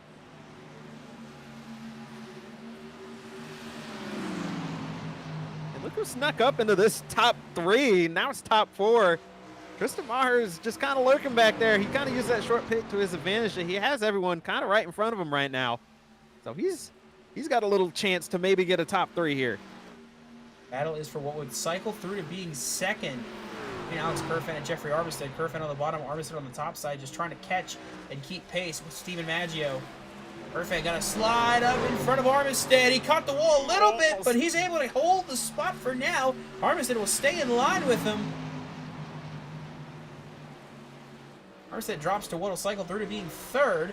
It's Kerfan now giving chase to Maggio with a big run through the corner. Kerfan's hoping Yeah, Kerfan's hoping this extra lap on tires will give him the advantage that he needs to make this pass, because he lost it because he pit that lap later. That's all that was. Is Steve Maggio had that extra lap on fresher tires, and that makes the difference. That was the difference right now between leading this race and being in second. I'd imagine this two truck's going to have to pit here in the next lap or two. He cannot go much longer. Yeah, I can assure you, he's staying out until that fuel pressure gauge starts to drop. Navigating lap traffic, Maggio to the inside and 8th and Fuller. That's actually fourth place. Now make it 3rd and 4th for Maggio and Kerfan as they get by the 4 truck, who's just also looking for a caution flag in this race. They'll stay out. Now Armistead going by, the 20 truck around the 4. And now it's the 4 behind the 20.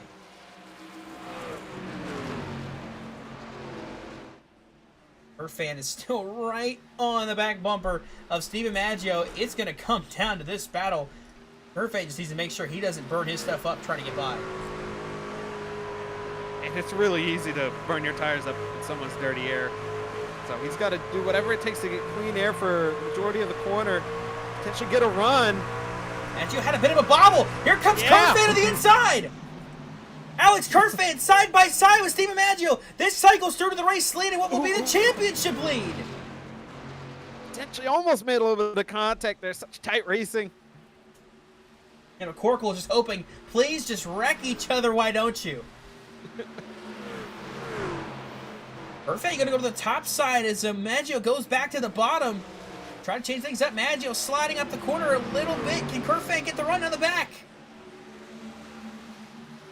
Look at the move to the inside again. He got significantly alongside this time. He might be able to just take it here. Sliding up in front of the 51. Can't quite do it. Trying to use the 76 as a pick. Side by side racing for what will cycle through to being the battle for the championship.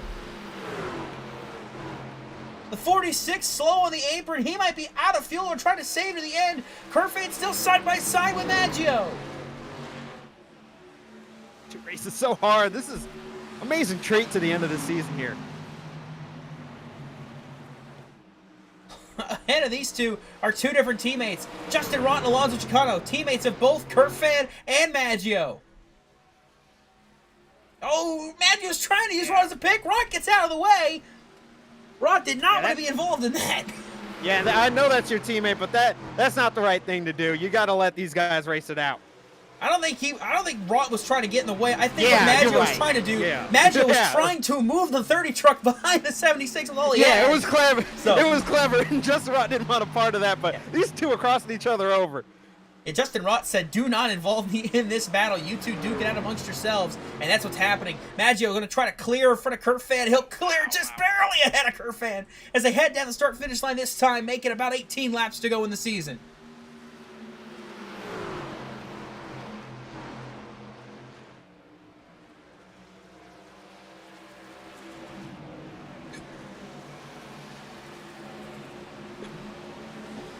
Kerfan's tried this bottom in 3 and 4 to dive underneath him a couple of times. I think he's going to try this high side this time.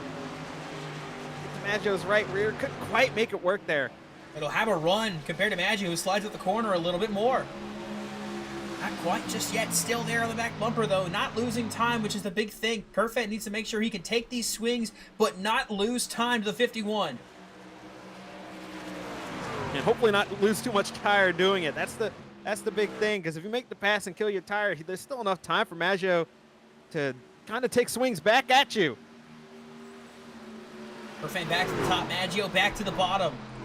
But McCorkle still on the racetrack, still just hoping and praying for that caution flag to fly.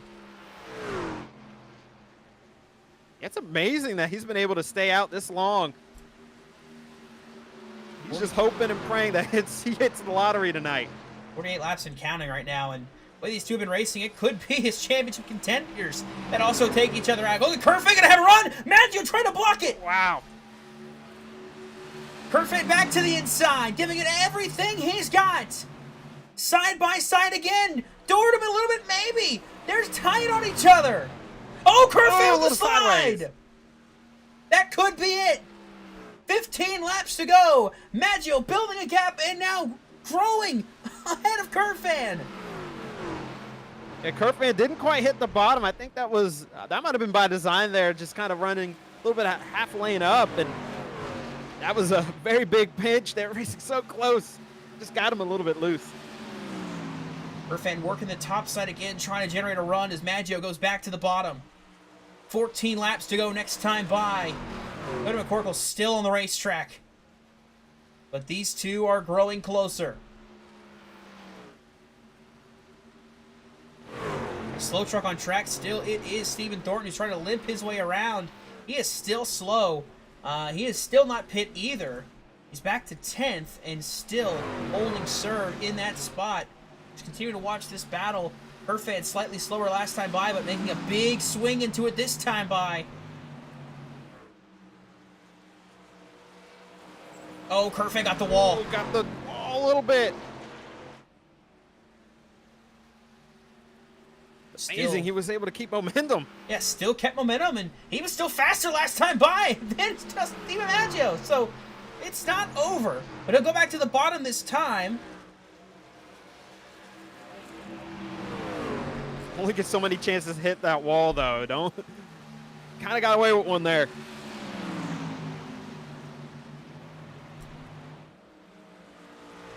This is the battle for the championship. What will cycle through to being the battle for the race lead once Cody McCorkle has to come down pit lane. He can't make it to the end of this race.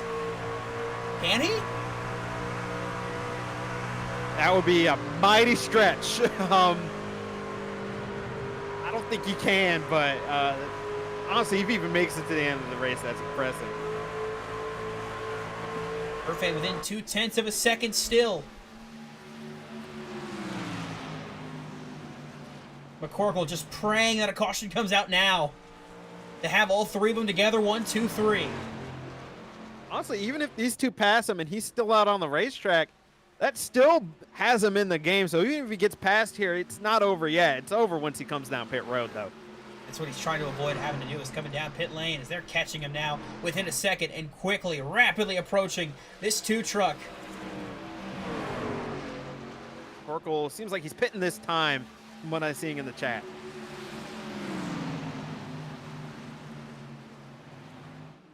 See, oh, Maggio a little bit lower.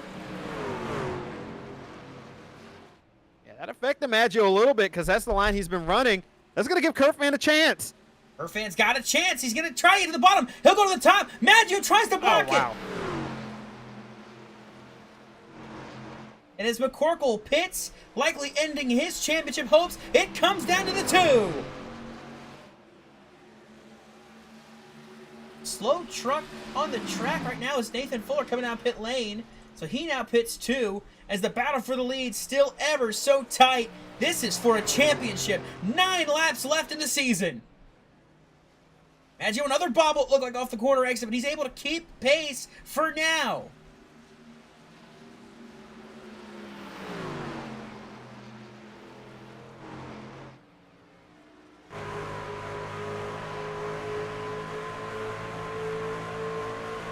Curfan's giving it everything he's got.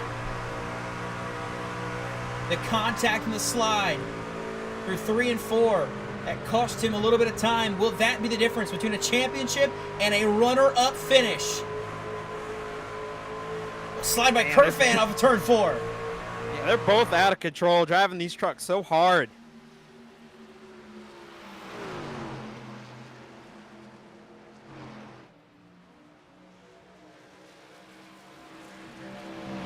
Good run by Curfan. So good through 1 and 2. Yeah, eventually I think Curfan's going to kind of pin this on the wall. If his back's kind of against the wall, he still has a little bit of chance to make this happen.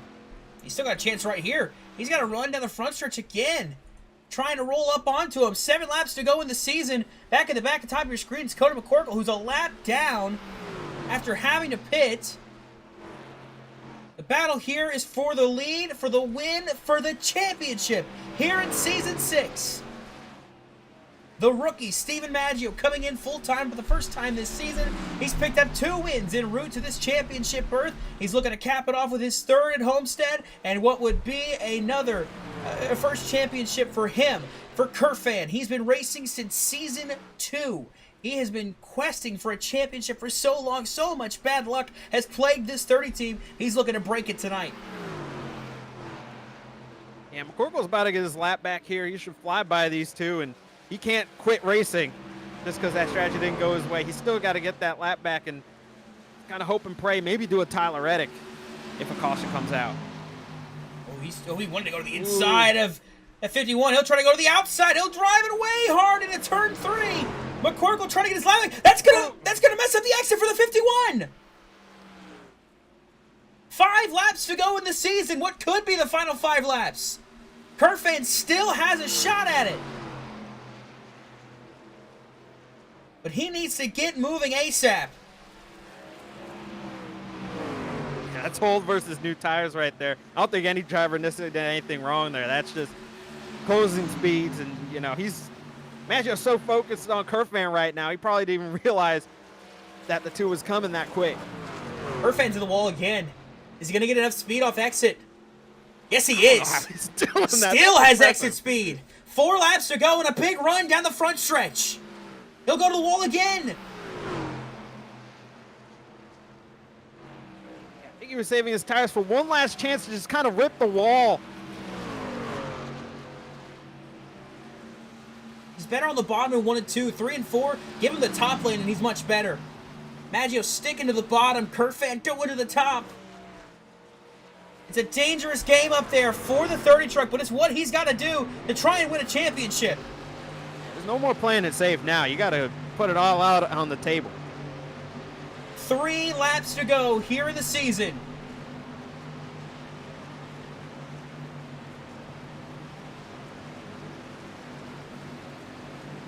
See the run Kerfan will have. He has to pull in tighter more and more if he wants a chance at making this outside lane work.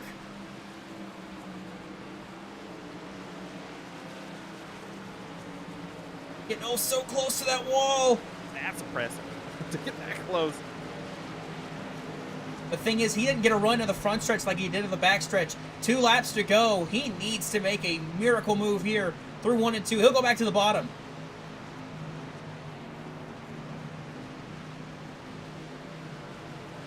The well may have just run dry for Alex Kerfan. Yeah, Maggio's got to put together a perfect final 3 corners here. He can't slip up just because it looks like Kerfan is a little bit further back now. 1 more lap to go in Season 6. Steven Maggio, Alex Kerfan fighting it out for the championship. Maggio just needs a perfect set of corners. 1 last perfect lap. What can Kerfan try to do to try to make 1 last swing at it? I think he's going to have to try Carl Edwards or something. That's what he's got. Through 3 and 4 for the final time. The 5th Series champion in AMSOIL Truck Series competition history will come out of the GOAT Racing Inc. camp. It's Steven Maggio picking up his first championship. That was exciting finish, and these 2 kept it clean too. That's impressive. The impressive show of talent there. It was a hard-fought victory for Steven Maggio.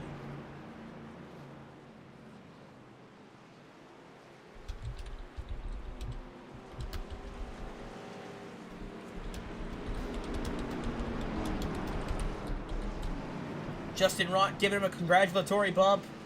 Jonathan Jurgensmeyer there with him.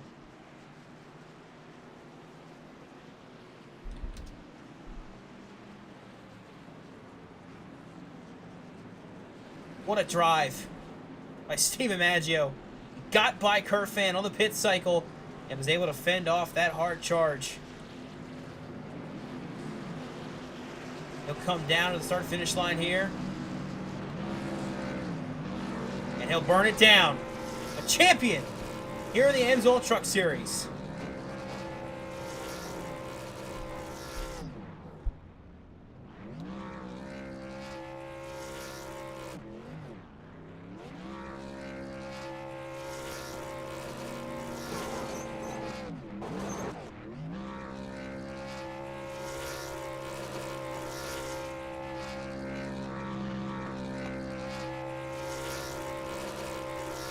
celebrating as a champion.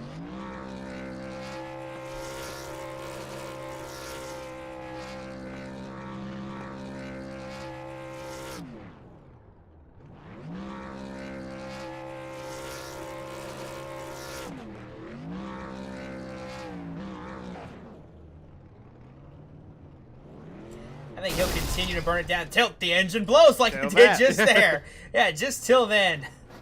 Teammate Justin Rott pumping, burning out with him, celebrating. Take a look at your finishing results. It is a championship win for Stephen Maggio over Alex Kerfan.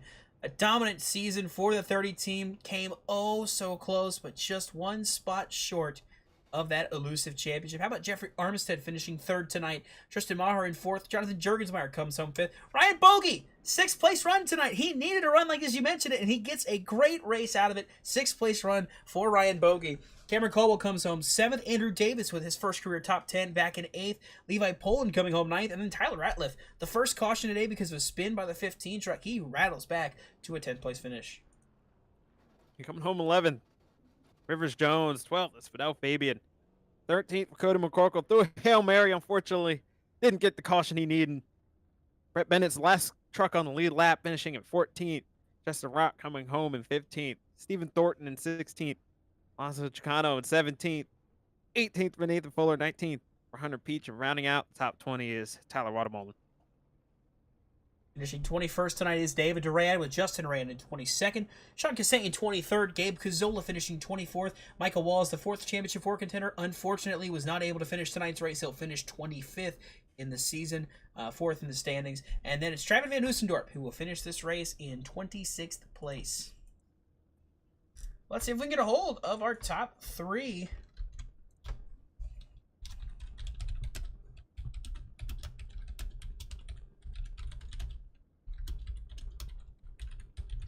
We'll first start about getting out to Jeffrey Armistead.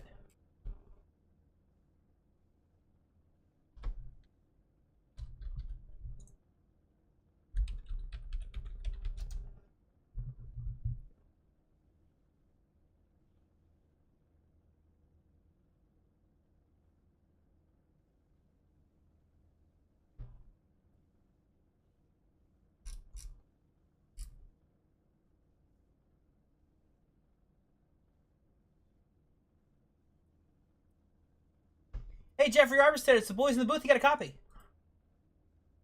I think he got pulled back over there. Hold on. Who yanked him back over? Should be here now. I'm here. There we go, Jeffrey Armistead, our third place finisher here tonight. Jeffrey, what was that race like for the windshield of the 20 truck?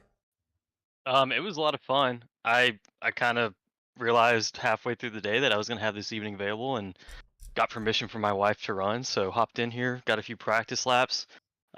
Really was, okay in practice, and then I went and qualified. All of a sudden, I looked down and it said I was third. I was like, what the heck? But it was a lot of fun. Stayed top 5 for most of the race till I think I pitted first. I had to go do something real quick, and then that caution right before the stage fell perfectly for me to come take tires and cycle back up front. And it was a lot of fun racing up for the lead. I think everyone up there raced really cleanly, but also pretty hard for the most part. And yeah, it was a lot of fun. That long run right before the last green flag stop, I feel like I could stick with Steven and Alex. I was probably within no more than 1.2 seconds or so of them, and that was ebbing and flowing. And it was really fun, just trying to match them, see what I could gain on them, and then I'd slip a little bit, they'd pull away from me, and watching them try to race really, really hard, and me kind of hoping, if they make a little bit of a mistake, I might be able to scoot by. Then we had the last pit stop, and we had a few laps of racing pretty hard there, and then I don't know what the heck they had at the end, but they got to everybody, and then clearly they raced really hard all the way to the end. So yeah, it was great. It was a lot of fun. You can run a lot of lines at this track, and I think you're able to see that tonight. Absolutely. Well, it's a third place finish for you. Ties your career best finish here in the AMSOIL Truck Series. Just how is that, just having this run like this tonight where you were able to just be consistently competitive all night long? Yeah, feel like I can still do this. I don't race as much as I used to. I get like one night a week almost. So it was great hopping in here and racing side by side with a bunch of people, and I don't think I made any contact with anybody, maybe once. But yeah, it was great. I really enjoyed it. You're working the gas and the brakes, having to save tires, running all the different lines. It was fantastic. I think this was only my fourth start this season here. Saturday nights are always tough for me, but yeah, it was fantastic. I had so much fun. Well, it's a third place run for you here tonight, Jeffrey. Teammates, sponsors, shoutouts. What got that 20 truck bat fast tonight? Yeah, so all the boys at SPLD or Circumference Ultimate Motorsports were kind of scattered a bunch, through a couple different entities. So, Brett, Tyler, I don't think Roy ran tonight or Andrew, but everybody in that group. And then I've thrown a new sponsor on the truck for the first time in a while. I've been rocking Waffle House for a while, but it's the Film Guy Network on YouTube. Brooks Austin, he does film breakdowns of football. He does a show Monday through Thursday on YouTube where the first hour of the show they do a national hour of college football, and then the last hour, the second hour, is all focused on Georgia football. So I've really enjoyed their content. Figured I'd throw them on the car. Maybe get their name out there a little bit more. I know Brooks just turned 30 a couple days ago, and he's trying to get his channel up to 40,000 viewers or subscribers. So figured I'd throw them on the car, and it's been looking good so far. Well, it's a third place run to end the season and a great run for Jeffrey Armistead. Congrats on the third place run, Jeffrey. Yep, thanks guys. Really appreciate all the great work in the booth all year. You. And we'll see if we can get a hold of our second place finisher. That will be a runner-up in the championship, runner-up in the final race of the season.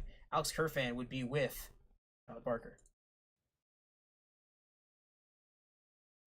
Yeah, caught up with Alex Kerfan here, and man, you and Steven put on a whale of a show. Just walk me through that whole final run there, leading up to the pit stop, and then battling out with him at the end there. Yeah, it was definitely a hard fought battle at the end, and I felt like the difference there was him being able to undercut me. And I was telling myself for a few laps, man, maybe I should just let him pass me right here so that way I could get the undercut on him, have that option. That way he can't follow me in, because I knew it was going to be powerful. And just that half a lap, 1 lap advantage he got on me was enough to put him back out in front of me. And I felt like I was definitely the faster truck today. I was able to get right up to his bumper, just not able to complete the pass in the dirty air. I was able to roll the center of the corners a lot faster, I feel like, and just came up a little short, just burned him up a little too much trying to pass him. But props to him. He didn't do anything wrong. He defended well, kept it clean, and it was a really good season, really fun season, and definitely one to be proud of. Can't say I'm not a little disappointed, but it was a fun season. Yeah, you bring up it's a great season, a really amazing turnaround season. You think you'll be able to parlay this and use this to fuel you to be one spot better next season? Yeah, for sure. And we have some talks maybe of going into the chase hybrid format that there's a lot of talks on in social media, and that'd be really cool to experiment with. I think that's a format that I could really thrive in, because I really showed that consistency this season, and that kind of format really rewards consistency. And uh, well, this season Maggio was able to take advantage of this format, and there's nothing wrong with that. But he was definitely the truck to look out for this season. Me and him both lights out, I felt like, and hard fought the entire season. I uh, I I'm sad at the end of the day, but I still have a smile on my face, like I said, because of how the season went. I feel like it was almost as good as winning the championship, being able to put up some of the numbers that I did. Yeah, certainly nothing to be ashamed of. A lot to look forward to next season for you, and a lot of good memories to look back on. And before we let you go, do you have any shout outs you want to give? Yeah, I should like to shout out all my friends and family who like to watch the race each week. It's really cool that they enjoy to watch it. I'd like to shout out my girlfriend for all the support she gives me. She looked right at me like, "Hey, shout me out." But um, Yeah, I'd like to shout out Kerfans Market, C2 Graphics, Corwell Health, all my teammates. They gave me so much support this race. They did all they could to try to help me with within the bounds of clean racing. So props to them, and uh, great season of broadcasting to you guys. And I look forward to next season for sure. All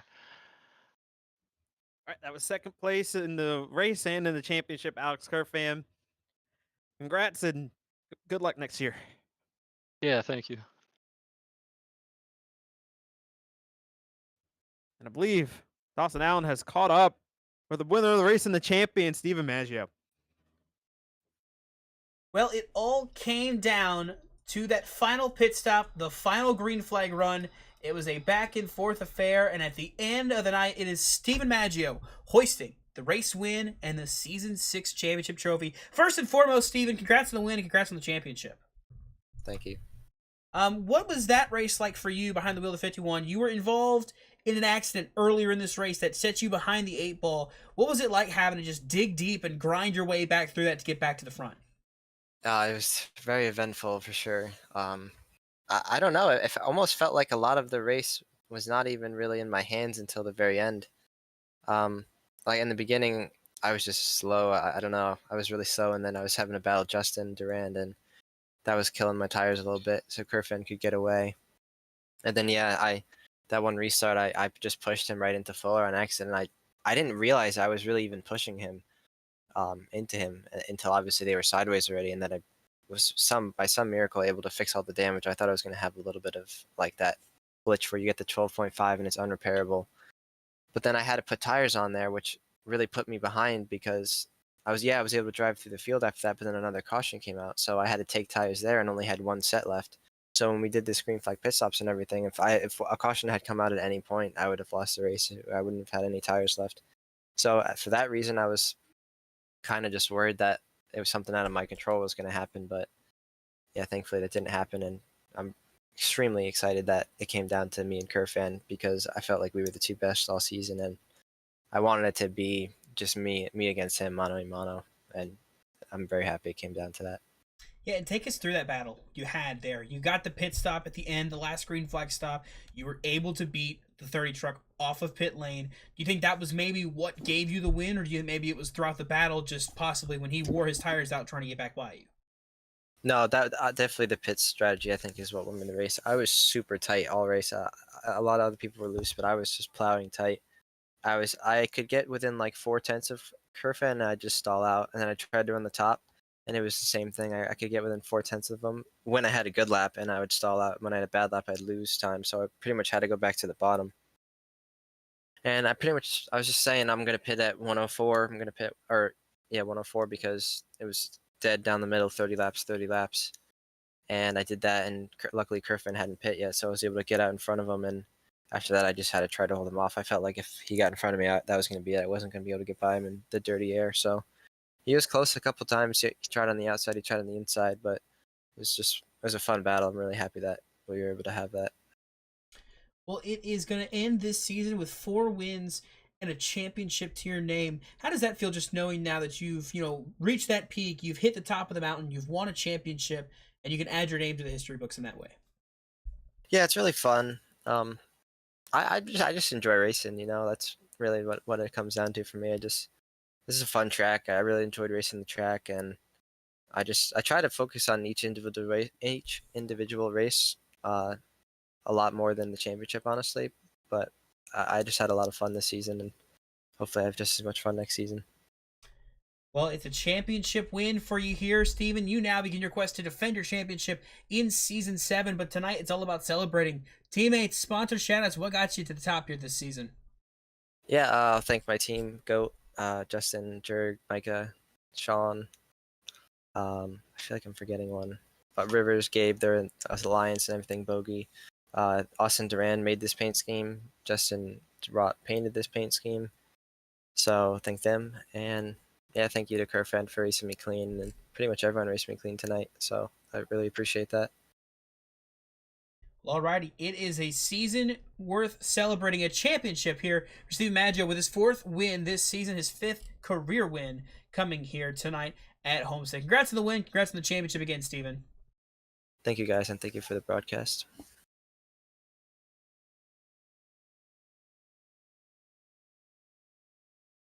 Alrighty, so JP, it came down to the end. It looked like it was going to be something we talked about. It was going to be season 4 all over again. A lot of cautions, a lot of restarts, a lot of whatevers, but we got that last green flag run at the end, and I think that set us up for just the perfect battle to end this season off with the battle between Steven Maggio and Alex Kerfan. Yeah, and thankfully we went green so that we could see that. I know Cody McCorkle wanted just one last caution so he could just get back into that thing, but unfortunately for him, it didn't fall that way, and he's got nothing to be ashamed of. He got here, he pointed his way here. He was so consistent, not just in the chase, but all year. So he 100% earned this and deserved to be here. It just wasn't meant to be this year for Cody McCorkle. And Alex Kerfan, he had such a career year, like you said earlier. Such a great season, and he had such a great race, and it was just pitting one lap too late, hosting that championship. And that was the difference, because I think he and Maggio, excuse me, were about equal on pace. They both had times where they were the faster truck, but in the end, it's just who ended up getting the track position and ended up getting clear was the one who was able to win the championship. That was Steven Maggio, and I'm just happy they were able to keep it clean and put on a show that all of us deserve, because the past couple of years have been kind of getting out of hand in terms of a lot of over aggressive racing. So it's good to see that we can still race hard and race clean for a championship. A championship was on the line. You didn't see people knocking people out of the way for it, and you saw everyone being a gentleman out there tonight, and that's honestly the most important thing. Absolutely, and it was just a fun season from start to finish. And like I said, a great season by Alex Kerfan. You mentioned the season 4 Cody McCorkle. I wanted to just look at the stats and just see how it was. He had one finish outside of the top 15 all season long, and that was in the second race of the season at Auto Club, where he wrecked out and finished 27th. He has been consistently one of the cleanest drivers this season. It's been very good for Cody McCorkle. And that should not come as a shock to anybody who knows Cody. He's such a clean racer, able to keep the truck in one piece and not really getting in any incidents. So he's able to have a really good season as well. And a great season for Steven Maggio. The same. Just a lot of guys had a lot of really good seasons so far. Coming to a close now. But it will be Steven Maggio taking home a championship this season. Alex Kerfan, a career year. Comes up just that one spot short here tonight. Looking at some of these stats for Kerfan, this hopefully is a build into next season. And same for like McCorkle, who had a great season. Maggio had a good season. Michael Walls needs to hold his head high too, because he had a great season. It just ends up in misfortune. But just all around a great year for a lot of guys and a great season for us here on Saturday nights. Want to thank you as always for tuning in and watching these races with us, because if it wasn't for you all watching, what would we be doing this for? Why would we be doing this? I want to thank the drivers for coming out and putting on a show for us, because that gives us the chance to put on a show for you watching at home. I want to thank you to everybody who tunes into these broadcasts, whether you be a spouse or a parent or a sibling or just a friend, or just anybody that tunes in to watch these broadcasts. We sincerely thank you for tuning in and week out to watch us put on these fake race car shows for you and try to entertain you for a couple hours. I want to thank you, JP, as always, for joining me in the booth here tonight. I want to thank you to Josh for whenever he had to step into the booth for me whenever I was out. Thank you to all the other drivers and participants of the booth this season. I believe Ryan Bogey was in the booth a couple times. I think Adam Kuhn was in the booth with us a time or two. Just a lot of guys that have stepped up. Ben Smith's been in the booth with us. Just a lot of guys that come in and work with us here on JCTV to make this show run. I thank everybody for being involved with this, everybody that helps out with all this stuff. But for one final time, we're signing off here for the AMSOIL Truck Series Season 6. It is Steven Maggio, your race winner, your championship winner here at Homestead, as the sun sets here at this racetrack here in Homestead, Miami, Florida. We thank you. Signing off, saying so long. Have a great rest of your night.